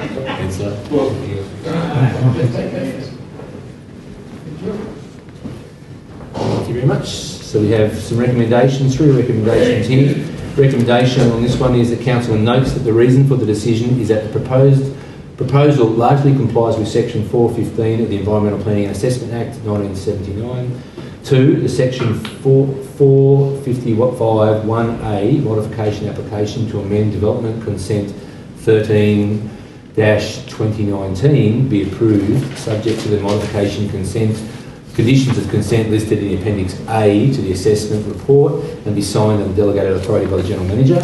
And 3, that the General Manager registers his planning decision in line with Section 375A of the Local Government Act 1993, including the names of all those councillors who supported the decision and the names of any councillors who opposed or are taken to have opposed this decision. Move in a second, moved by Councillor Parlett, please, and seconded by Councillor Macon, I think it was. Thank you very much. I'll ask our Director of Corporate Services, Mr. Luke, Director of Environmental Services, Mr. Luke Sheen, please, to present this to us. It's been going on for a while, since 2019, so I'm sure he's all over it. Thank you, Mr. Mayor. So development consent 13/2019, which was for a multi-dwelling housing development, was approved by Council on the 20th of May 2019. So the development consisted of 13 dwellings along with the associated driveways, parking areas and associated services. The applicants have lodged previously 2 modification applications to that consent. One was to change one of the conditions, which was related to the Section 64 contributions, just to the timing of the payments. And the second one was relating to the finished floor level required for some of the units because the land is partly flood prone. So they've previously been approved by Council. They have now lodged a further modification application to Council, so proposing the change to the orientation and layout of the proposed dwellings and associated structures, and they also requested some changes to the conditions of consent. So the site is known as 11 North Street, so it's on the corner of Parks Street, North Street and Star Street. It's located within the R1 general residential zone, which is shown there in figure 1. The description of the proposal, so as previously advised, so the modification application that that was lodged, that we're currently assessing or reviewing now, proposed a reorientation of the units. So 7 of the units which were originally going to face Park Street and Star Street, and they were going to have individual or additional driveway entrances off them. They've proposed to reorientate those so they actually face inwards to the development, so to the internal driveway. The statement of environmental effects, which was lodged with the modification, said the purpose of that was just to encourage a community feeling within the development, so that there's creating interaction between the residents. They also, as part of that, were looking at repositioning the visitor car parking, the central bin storage area, a change to the fencing, so palisade fencing, so more open style fencing, because obviously we were concerned we didn't want to have solid fencing facing those 2 streets to have a more open feel about it, so that's what they were proposed.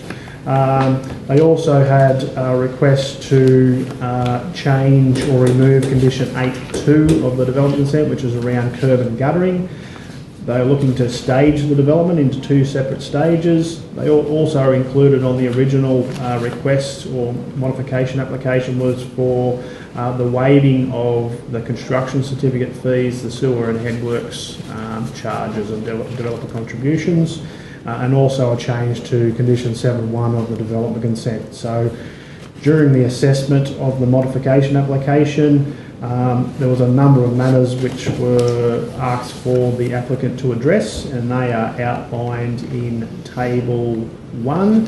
So as a result of that table also provides the response from the applicant. So we requested then some further information, some modifications to the design of the buildings in relation to the setback from Star Street, so that was back in line with the minimum building line setback. We wanted to see, which they have, changed some of the northern elevations of the units which face Star Street, just so there was more articulation. They had some nice windows, taking away sort of the clothes drying areas and those types of things from that elevation. So in terms of a streetscape point of view, which they have done. The bin storage area were originally they were proposed within the setback area, but given the development and the size of the site, we didn't consider that the bin storage area needed to be separate. There's enough room next to each unit to store their bin, so we've actually asked for them to delete that, which they have. The driveway access, the original idea was to have a driveway from Star Street. It was at an angle. The modified plans that came in, they've actually deleted the driveway access from Star Street, so now there's only one entry exit point, which is from what's the side street? Park Street, sorry. Yeah. In terms of modification, so in terms of the curb and guttering, so there was a letter that they provided from a Calais Civil, which was around the justification for not doing the curb and guttering or a concrete dish drain. Now, obviously, with the changes that they've made to the plans, there's no longer a drive. The amount of driveway accesses has been reduced. There's also there's no works in Star Street now. There's only one entrance exit off Park Street. The other thing is that in terms of the levels around that site and the way that the road drainage works, it was probably going to be a little bit pointless in terms of putting in curb and guttering in certain areas. We also now obviously trying to ask them to put in, was probably onerous to say that you need to do street drainage works when they're no longer going to have storm water go out into Star Street or large parts of Park Street. So there's a new stormwater management plan, which essentially everything is diverted internally down to below the existing driveway access now into the property from Park Street. In terms of the fees, they basically come back and acknowledge that they will need to pay the construction certificate fees. They also acknowledge that they will need to pay the Section 64 contribution charges, and that we'd already modified the condition to allow them to pay that later down the track rather than with the construction certificate. I think, so, and in terms of the landscaping plan, we just asked for some additional information on the landscaping plan, and then therefore we could then modify a condition 7.1 to say that it was actually approved as part of the DA rather than needing to come in again with the construction certificate. So those modifications and additional information all come in, so that's what's being used as the basis for the assessment of the modification application.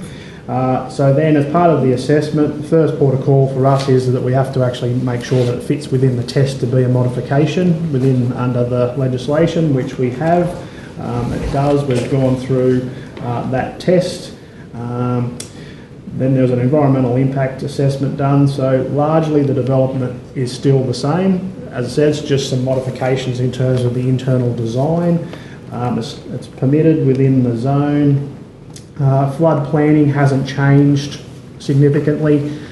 There's most of the site where the units are proposed is not flood prone. There is only one or two, I think, down the southern end of the site which are close to the flood prone area. There's conditions on the consent that require those units to achieve the required flood planning level, which also has built into it a 500mm freeboard, so above the water surface level. So there's a condition relating to that, which is outlined in the report. All the services are all still the same as said before. There will only be one driveway access to the site rather than the multiple that were part of the original application. Everything else in terms of the assessment is still probably the same. There was no significant changes from what the original development was. We've highlighted, because there was sort of a lot of substantial changes to the conditions of consent, we've sort of had to renumber them. We've highlighted all the changes in yellow in Appendix A, so to allow for the staging of the development, and we've also changed some of those conditions, so around the curb and guttering, which is no longer required, the landscaping plan, which is now being approved, so it's no longer required at the construction certificate stage. The conditions that aren't highlighted are the original ones from the original consent. Just the yellow ones have either had some minor changes or they're new conditions that have been added. So based on that assessment, the recommendation is that the modification be approved. Those section 64s, is that indexed to go up every year? Yes. So it's been determined when it was like... So the section 60... This is what's been going on 6 years or something. So the section 64 charges, each year when we set our fees and charges, they are set as part of that, so they do go up. When we done the previous modification for this development, so they're normally required to be paid at the construction certificate stage. So you get your development consent, you've got 5 years to start, so essentially you can wait 5 years and come and lodge your construction certificate.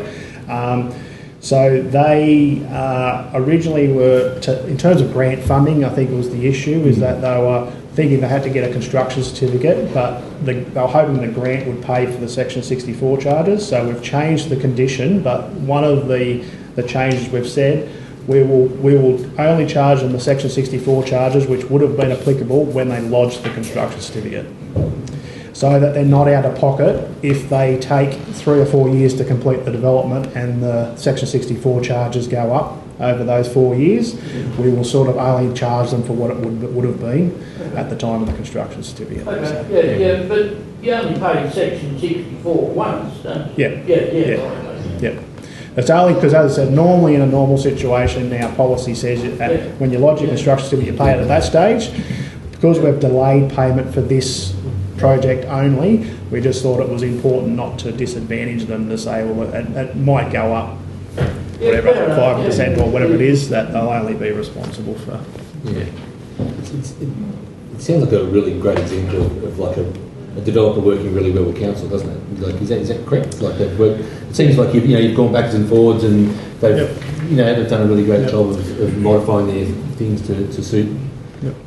So I mean, I suppose through you, Mr. The modification is what's been proposed by the developer. So obviously during the design process, and when they're starting to get down to the nitty-gritty of trying to hopefully build them soon, if they can get the grant funding, they've identified some issues that they think they need to sort out. So that's what the legislation allows for that, to say you don't have to go back to square one and lodge a whole new DA. You can modify it to change.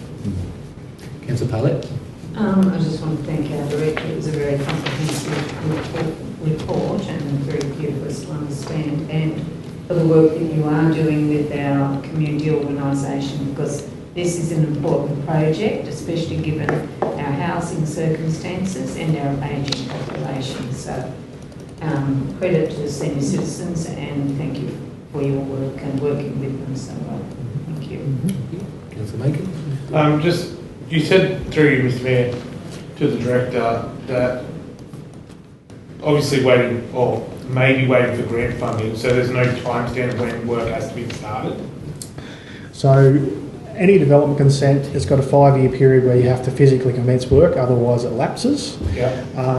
In this case, they've actually gone and got a 138 permit and done the driveway access from the road into the property, So and then they've physically started. So the development consent has, therefore, it won't lapse, because obviously 2019, it would have lapsed by now if they didn't physically commence. So we worked with them just to make sure that we could tick that box to do whatever they needed to do, and the driveway access was probably the easiest solution for them to get that physically commenced. Through you, just out of curiosity, with a multi-dwelling complex like this, is there any stipulation for water collection, like tanks or anything like that? Because it's a big water catchment of 13 units. 13 units.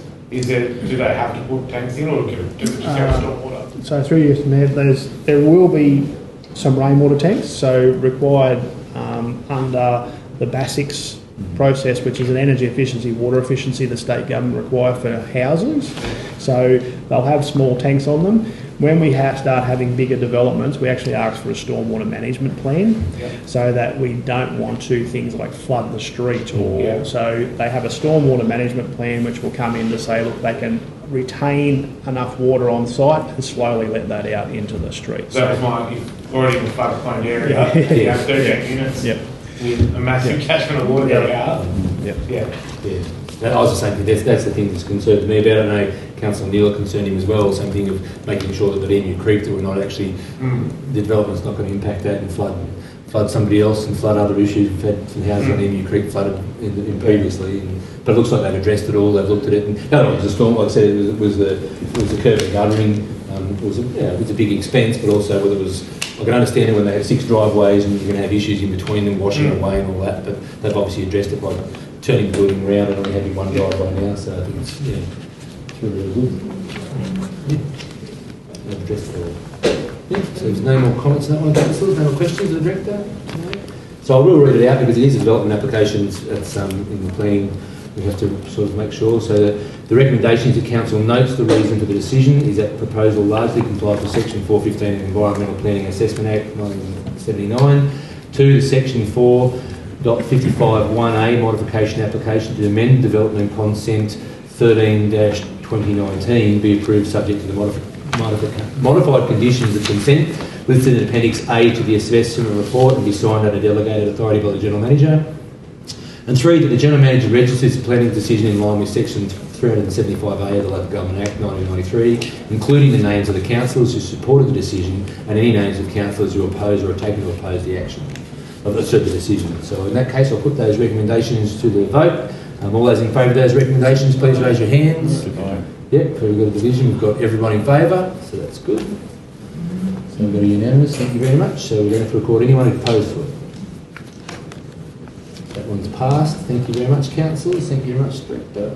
I might ask Councillor Maker, you'll be able to ask to come back in. Thank you. Next page is 417. Thank you.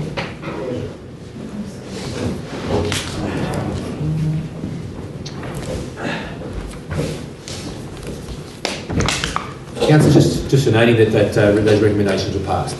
Oh, thank you. I wouldn't get the construction certificate. Yep. And it sounds like everyone worked really well together, which is really good. Sorry? It sounds like everybody worked really well together. Next we move on to 12.2, development applications, which is 31-2025 for a rural subdivision.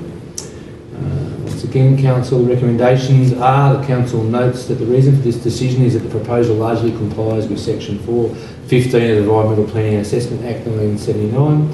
2, development application number 31-2025, being a rural subdivision, be approved by council subject to the recommended conditions listed in Appendix A of the assessment report and be signed under delegated authority by the General Manager. And 3, that the General Manager registers the planning decision in line with sections 375A of the Local Government Act 1993, including the names of councillors who supported the decision and the names of any councillors who opposed or taken to oppose that decision. So Director, obviously no, sorry, moved in a second, sorry, moved by Councillor Parlett, thank you, and seconded by Councillor Gorman, thank you very much. Thank you, Mr. Ask the Mayor. director to speak on this one. So, development application 31/2025 is for proposals of rural subdivision. So the application is being reported to council due to the requirements of the council-related development application conflict of interest policy, because council has an interest in the site. So the development site is known as 650 Pinnacle Road, Piney Range. It's owned by Mr Matthews. The development application was lodged by Eliza Noakes, who on behalf of Weddin Shire Council. So the site itself is about 18 kilometres northwest of the township of Grenfell. It currently is used for broadacre farming. It contains a dwelling and associated infrastructure, but it also contains an existing quarry. That quarry was approved under Development Consent 44 of 1995, and council currently has a long-term lease arrangement with the owner of that site to extract gravel from it, up to 30,000 tonnes per annum, hence the reason why the conflict of interest from a council point of view and the policy is enacted. So the rural subdivision proposes to create or segregate off an area of around 15.9 hectares, which will contain the existing quarry. The idea for that was just to provide a clear delineation of the responsibilities around the ongoing management, maintenance and the regulatory compliance for the quarry. So the balance of the lot will remain at 767.4 hectares, which will still be above the minimum lot size for the dwelling, which will be on that site. So an assessment's been made in relation to that under the Environmental Planning and Assessment Act. So it's located within the RU1 primary production zone. There's been an assessment to say, look, it's permissible, that it meets the objectives of the zone. It's a rural subdivision, so therefore, because it's only for rural related purposes and the quarry, it's allowed to, or we're allowed to create an allotment which is less than the minimum lot size. It just won't have a dwelling entitlement. It'll only be allowed for obviously that rural or quarry use, the resulting allotment. Not flood prone. There's really there's no services to the site because it's only a quarry, so it doesn't need electricity, sewer, water or any other services. There's an existing access to the quarry from Pinnacle Road. There's a condition that's been included in the recommendation that be upgraded to make sure it's compliant with council standards. So that will be a requirement prior to the issue of the subdivision certificate. In relation to all the rest of the assessment, there was no real state environmental planning policies required. It was advertised extensively as per council's policy, so advertised and notified. There was no objections raised by any neighbours or anyone from the community. There was no other consultation with any public authorities that were required either. So based on that, there's a recommendation that the development application for the rural subdivision be approved. The upgrade to the road will come at council's cost? Yep. It's worth a try. Any questions on this one, councillors? No? Pretty thorough. Councillor Gorman? Just curious, on the map, the road, now it's gone, on the map, the road that's been upgraded, is that little one that looks about 2 centimetres long, leading to the clear area that's representing the quarry? So the Pinnacle Road actually dissects through the allotment. So that will be a road reserve that goes through there. So in terms of the access arrangement, what we generally do in terms of a rural area, we're worried about the edge of the road to usually the property boundary, or depending on how far that's set back off the road. That's just to protect the edge of the road and to make sure that we're not tracking mud and stuff out there. It also stops, as I said, the edge of the road can start to break up when you're having trucks drive in and over it all the time. So as a normal, like we would normally do with any other development within the rural area. If it's a sealed road, a sealed access way, so it'll be the same requirements for the council, just to upgrade that. And how long would that be? A couple of kilometres? No, it's only from, as I said, Pinnacle Road is the public road. It's only when you're turning off the road to go into the stuff. So it might be for, might be 10 metres or something like that, or 20 metres. Just an access off the road, that's all. The maps be set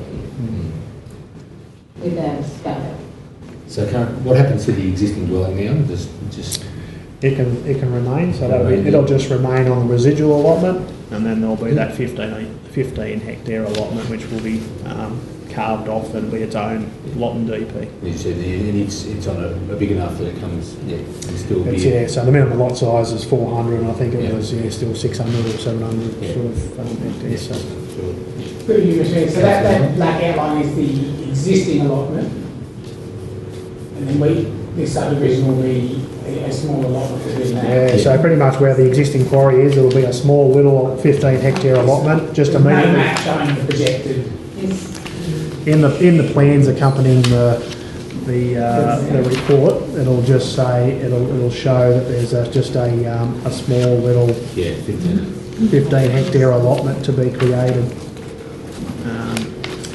around the quarry. Might be the one with attachments and so on. Page 492. Page 492. With attachments, Yeah, that's it. So, it shows the road, which is Pinnacle Road, going through there, and then it'll just come straight off that down to the road, go up. I'm not sure of the distances, but probably around where we've got it sort of fenced off. And potentially that also is to give us much bigger access to turn the quarry into a much bigger area in the coming years. So I mean the development consent has been previous for a quarry. Obviously we have done some work out there around the lifespan of that quarry, so I'm not probably a quarry expert, but they'll probably work their way back in terms of taking material from that. So so there's a fenced off area that they had to do as part of the regulatory framework as well, just to secure the site. So it'll probably roughly follow that around. Plenty of room for the existing quarry, plus probably for the future. So will we purchase this? Sorry, through you, Mr. Mayor. So we're still going to lease it, but we're just making it a sale. So my understanding is there's no sale or anything proposed. It's still a lease arrangement which we've got in place. It's just more to do with, rather than dealing with a 700 hectare allotment which has got farmland and a house and stuff, it's a smaller allotment in terms of making it easier for who's responsible for what. Right, very good councillors. Once again, I better read the, because it's development consent. 470. Through you, Mr. Mayor, just compare the council actually lodging this. So it's been lodged by a planning consultant.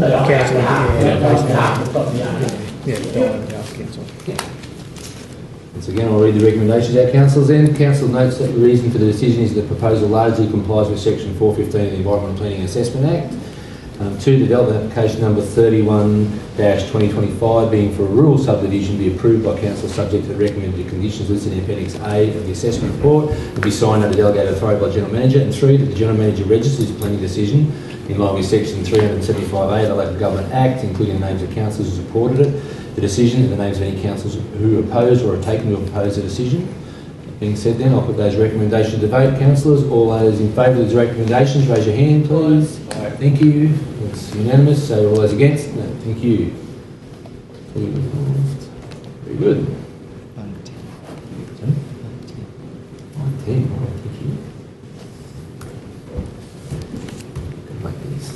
Next we move on to 12.3, development application, construction certificates and compliant development certificates. The recommendation here is that council notes the report on these development applications, construction certificates and all compliant developments determined during the period of the 1st of December 2025 to the 31st of January 2026. Mover and a seconder, please. Moved by Councillor Montgomery, seconded by Councillor Macon. Thank you, councillors. Thank you, Mr. Mayor. So yes, this report's just for council noting, just in relation to the development consents, complying development certificates and construction certificates which have been approved during the month of December and January. Always good to see a few new dwellings and a bit of action going on, and people building a few things and making a few changes, which is really, really good. Any questions on any of these, councillors? Pretty straightforward. I'll put that recommendation and note that report to the vote. All those in favour, please. Thank you. All those against. Thank you, councillors. Next we move on to 12.4, which is the change of the Environmental Planning Assessment Act 1979. Council notes a report on the state government's changes to the Environmental Planning Assessment Act 1979. Moving a seconder, moved by Councillor Rolls and seconded by Councillor Gormley. Thank you very much. I'll ask the Director to speak on this, which I'm sure is excited about. Thank you, Mr. Mayor. So this report's just to give councillors and the community just an update in terms of changes which some have already commenced within the Environmental Planning and Assessment Act, and there's also some that are proposed to come in. So it's a bit of a staged approach in terms of the large amount of changes that are being made to the planning system in New South Wales at the moment. So on the 15th of December, amendments to the Environmental Planning and Assessment Act commenced. So some of those included amending the objects of the Environmental Planning and Assessment Act, establishing the Housing Delivery Authority, establishing the Development Coordination Authority, and a whole bunch of other ones which change some are minor, some are major. Some of the one thing to note there is the section 415 to restrict assessments. So in the previous two council reports that we just went through, is that section 415 assessment that we have to do as part of any application. It used to just say the likely impacts of a development had to be assessed. The government actually have changed that to say the significant likely impacts. So an extra word in there just to say that those impacts have to be significant now. So sounds small, but it'll probably have a big change to how some DAs are assessed. There's some changes around Crown development applications, the lapsing of consents, the revocation of consents.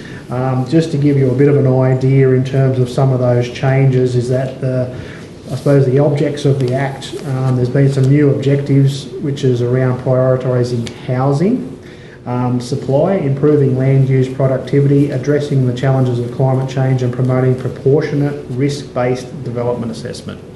So what that means, we don't know yet. We're still waiting to get probably more information, but it's probably obviously reflective of the state government's push around housing supply. That has been specifically put in there as an objective of the Act. The Housing Delivery Authority, so that's generally, their role is to facilitate the delivery of state significant housing projects or state significant developments and applications and rezoning applications. So where there's more than $60 million if it's in the sort of Greater Sydney area, or more than $30 million in regional New South Wales, probably won't impact on us here at Weddin based on those figures at the moment. But the Development Coordination Authority, so that is basically like a one-stop shop in terms of when you've got integrated development and you're trying to deal with state government departments. We have to do a lot of referrals to each one individually. It's now bringing that all under one banner, so you're just dealing with one authority. They will then run off and do that consultation with all the different state government departments, collate those, their referrals and bring that back. So it's probably to aid developers. It also helps council that you're only dealing with one authority rather than multiple, because there is quite a large number of public authorities with bigger developments that you may have to deal with. So that's sort of trying to fast track that process. as we've said before, around the significant likely impacts around development, so that'll be a key change. Lapsing of consents, there was some changes made during COVID that extended the lapsing period by 2 years during certain dates. So the change is basically to take those back out because we're past those periods. Revocation and modification of development consents. Again, there's powers provided to the planning secretary or to council to revoke and modify consents. This is probably more around zombie developments, so where people get approvals for things that have been done 25 years ago, they get the physically commenced works and then nothing ever happens. So there's some changes there that around what the planning secretary can do in relation to those. Is that a technical term? Zombie Developments, that's yeah.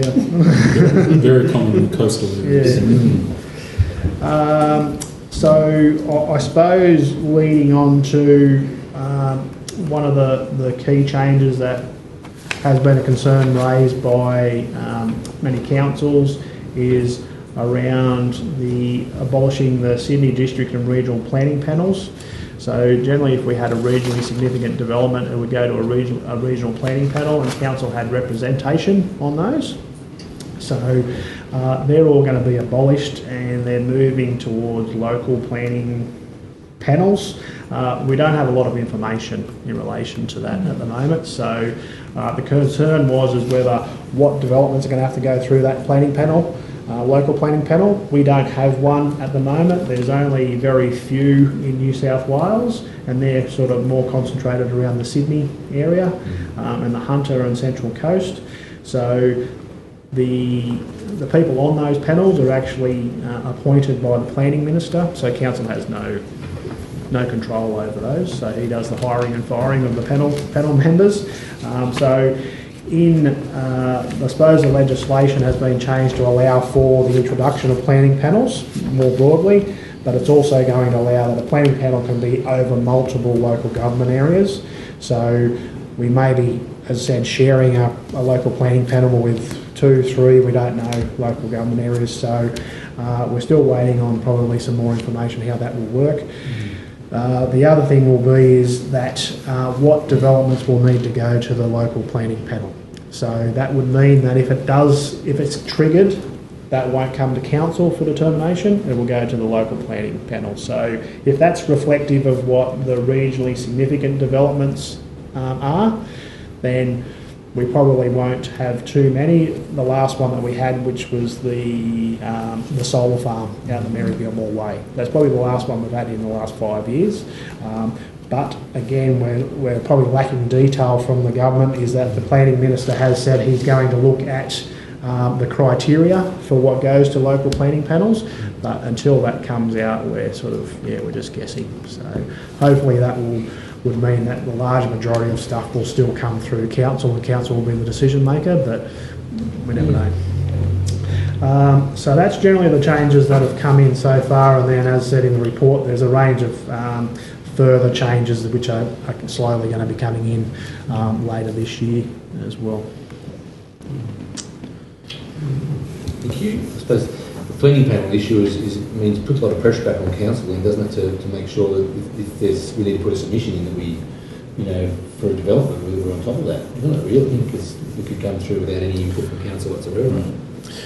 So, I mean, historically what's happened with, say, regionally significant development is that we do all the legwork, so we do the assessment and do all that. It just means that it's then referred to, it was the regional planning panel, they make the decision, but we still do all the assessment. So whether it still works like that, I'm not sure. If it did, then we'd have an input, you'd have input into this, so this is something that could be an issue. But if it bypasses us, well... The advantage of the regional planning panels is that council usually had two representatives on there that we appointed, so they had say in the decision-making process. Now the planning, there was 3 other planning panel members as well, so obviously it could have been 3 too, but at least you had suppose skin in the game, whereas the local planning panels, you probably won't have anyone from council or appointed by council in the decision-making process. So they'll be totally independent in terms of yeah, the assessment. Yeah.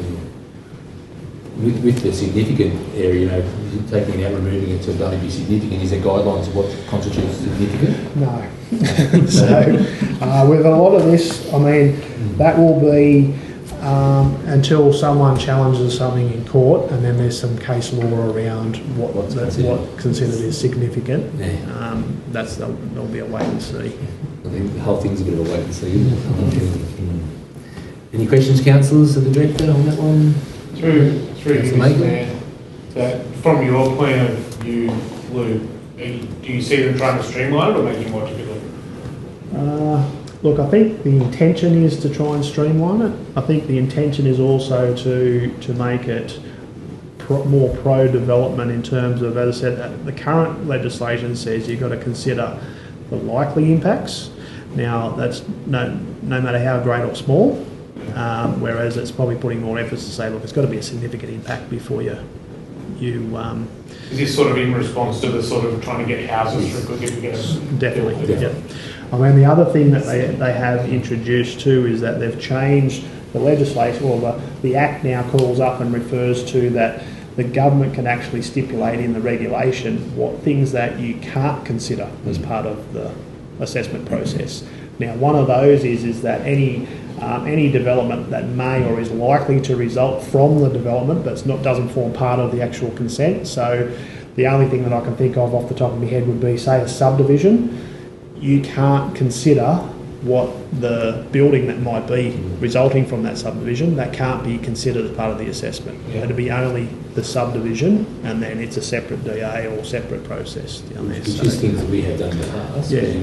Considering, you know, in a heritage zone, what's going to be put up if you're not putting it down. So that's also a bit of a work in progress. So the government can come along and add to that probably down the track. That's just the first part to say, well, you can't consider things that may happen down the track, but they can start inserting more things to say, look, you can't consider that as part of the DA. It definitely feels like a bit of a one-size-fits-all, doesn't it? Look, in my mind, it's probably going to have more of an impact down in the Sydney areas where you've got larger developments, but it's just the unknown at the moment is if they want to expand it in the local planning panels and who pays for what and all those types of questions that, we don't know. Very good. Thank you very much for the director for that report. We'll put that recommendation, the council notes the report up to the vote. All those in favour, councillors, we note the report. Thank you. All those against, thank you, councillors. Thank you, director. We next move on to 12.5, the Grenfell Aquatic Centre. It's just the figures over the last year, and the council notes information on the attendance figures for the Grenfell Aquatic Centre during the month of October 2025, November 2025, and December 2025. I'll ask for a move and a seconder. Moved by Councillor Neal, thank you, and seconded by Councillor Gorman. I don't think the director needs to speak to it. It's pretty straightforward. Unless anyone's got any questions, I'll put it to the vote. No questions? All those in favour of those recommendations, note it. Thank you, councillors. Those against, thank you. Next we move on to, same again, 12.6, Quandiala Swimming Centre. The recommendation is that council notes information provided on the attendance figures for the Quandiala Swimming Centre during the month of November 2025 and December 2025. Mover and seconder, please. Moved by Councillor Macon and seconded by Councillor Montgomery. Thank you. Once again, unless anyone's got any comments or questions regarding this one. No, I don't think it needs to be speaking. Unless the director's got any questions or any comments? No. No, we'll put that one to the vote then. All those in favour of the recommendation? Thank you. All those against? Thank you, councillors. Keeping up, Liz? Good, thank you. Next we move on to 13, the delegates report. We do have a delegate report, 13.1, for the Weddin Health Council for the 1st of December 2025. Councillor Parlett has provided that. We need a recommendation on that or not? We just note, just for noting, but we'll still ask for a mover and a second. It's obviously moved by Councillor Parlett and seconded by Councillor Montgomery. Thank you very much. I'll ask Councillor Parlett whether she would like to speak on the delegates report, please. I will speak to that, thank you. I'll take it as read, thank you, councillors, and I'll just mention that in there we had a visit, Health Council had a visit to the new Cara Hospital facility, which was a really interesting time, and we are very fortunate to have that $110.2 million facility close to us. So please use it. Please, if you get a chance to have a look through, I think you will see that it's a really good building in the sense that it is inviting, and with all the artwork and investment into the way it has been laid out and designed, I think it's a very good facility. I would like to mention that the Aged Care Forum, which thank you to all the councillors and council staff that did come to that. That was well attended, and there is a follow-up community health running, navigating the aged care system. So anyone that needs to have some information on that, that's over 3 weeks. It's a 9:30 to 11 o'clock, so it's not a big commitment each week, and it's a good way to sort of ease your way through understanding that. I would also suggest to, as an outcome from the Aged Care Forum, that anyone who is getting older, closer to retiring, that they do register for My Aged Care. When you do that, you do not have to fill out forms for all the details that you need later, like your income and etc. But it puts you into the system so that when you do need it, you're in there already and it's easier to navigate through.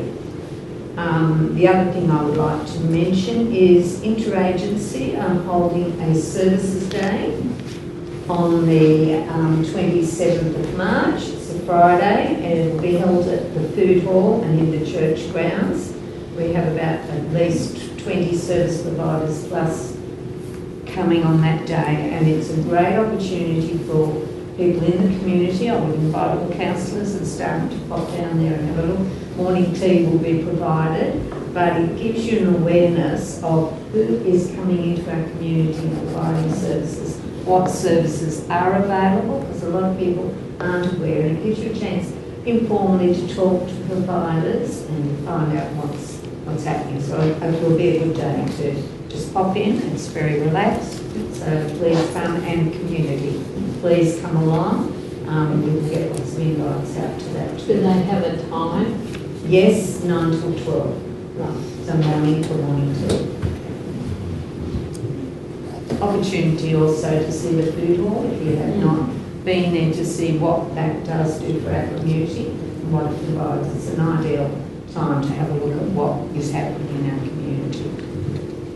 Thank you.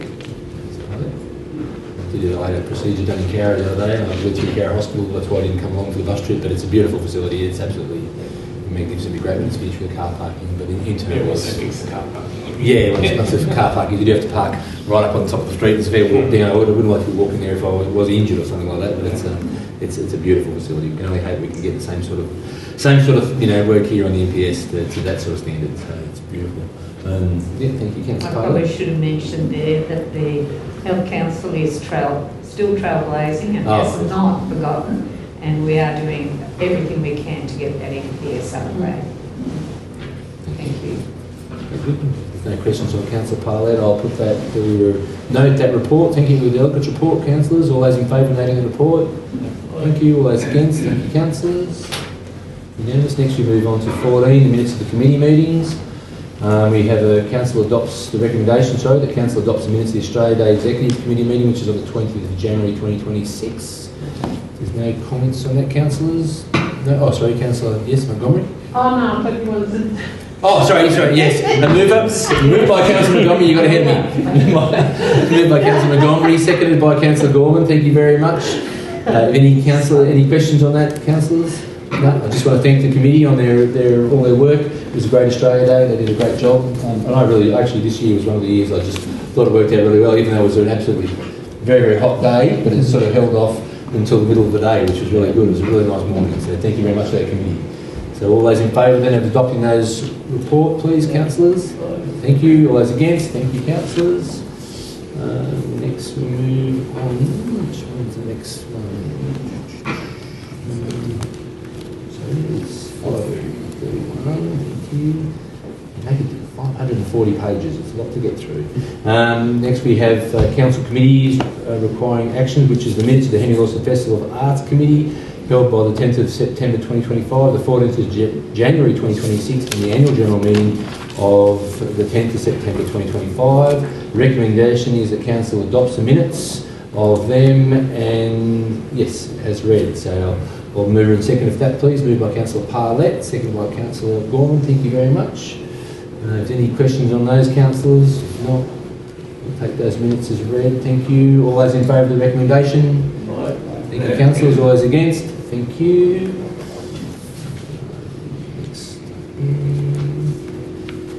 Right, next we move into closed council. That's all right. So we need to ask, what do we need to ask now as it changes? Oh, you got it there.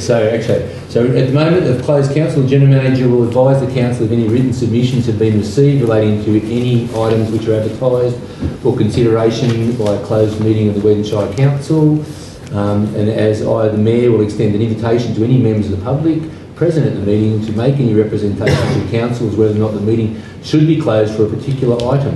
In accordance with the Local Government Act 1993, the Local Government Regulations 2021 and the opinion of the General Manager, the following business is of a kind as referred to in section 10A2 of the Act and should be dealt with in a confidential session of the council meeting closed to the press and the public. I don't think we have anybody in the gallery tonight, so we don't have to, we haven't been notified anyone wishes to speak against any matters going to closed council. So I now recommend we go into closed council. We recommend the meeting now be closed to the public under 10A2 of the Local Government Act to consider the items following because of their confidential nature. We close the item to consider 15.1, which is entering into a contract for the supply and delivery of cold mix asphalt.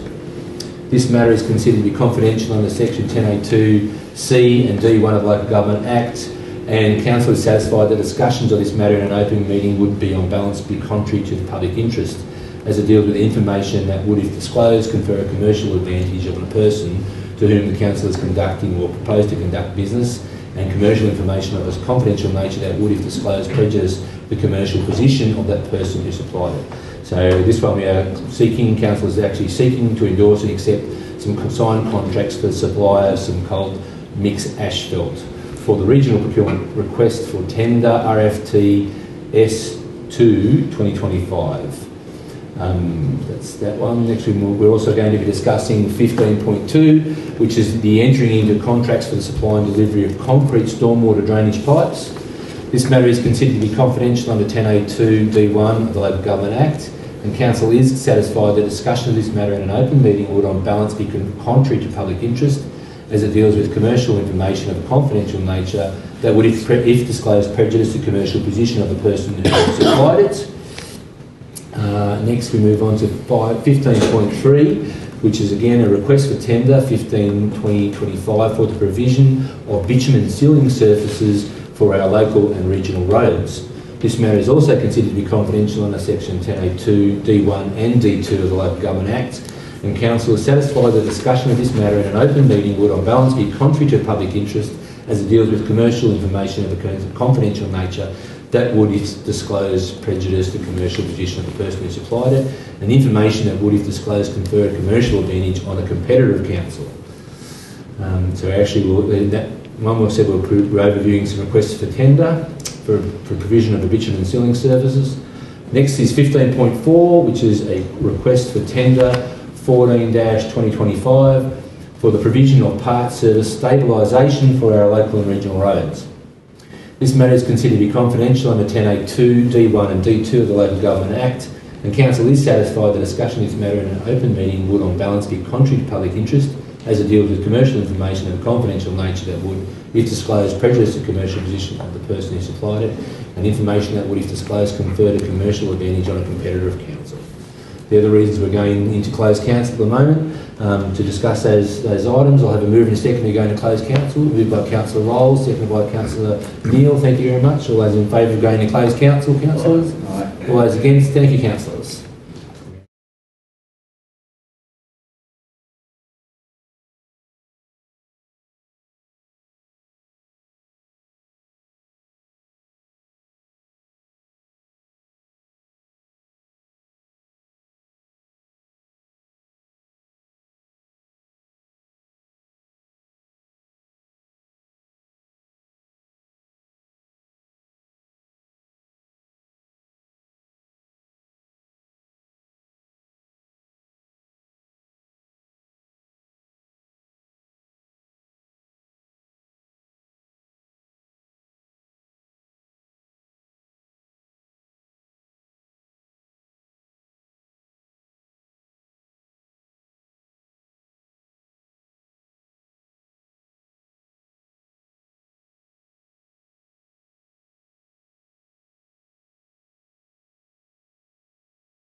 Thank you. Welcome back from our closed council. I'll now get the General Manager to read out the recommendations that were adopted during our closed council session. Thank you, Mr Mayor. Item 15.1, entering into contracts for the supply and delivery of cold mix asphalt. Resolution 27/26, moved by Councillor Rolls, seconded by Councillor Montgomery. That Council 1, note the information contained in this report. 2, accept and sign a contract with the following organisations for the supply and delivery of cold mix asphalt. Downer EDI Works Proprietary Limited, use for 10 mil and 7 mil. Fulton Hogan Industries Proprietary Limited, use for 10 mil and 7 mil. Civil Independence Industries Proprietary Limited, use for 10 mil only. And Bitchapave Limited, use for 5 mil only. Number 3, advise the Central New South Wales joint organisation of its decision. Item 15.2. Motion was carried unanimously. Thank you, EA.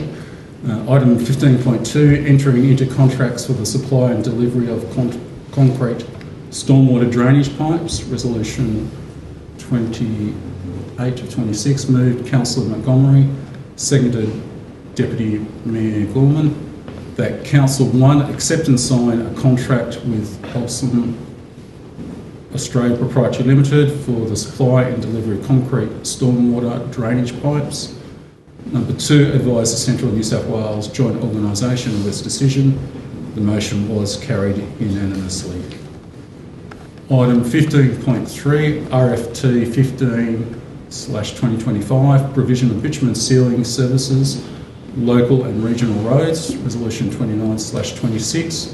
Moved Councillor Rolls, seconded Deputy Mayor Gorman.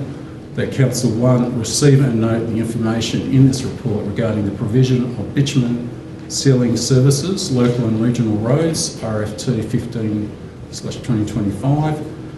Number 2, delegates the General Manager to accept the 4 submitted tenders from A, Civil Independence Proprietary Limited, B, Fulton Hogan Industries Proprietary Limited, C, Roadworks Surfacing Proprietary Limited, D, Downer EDI Proprietary Limited.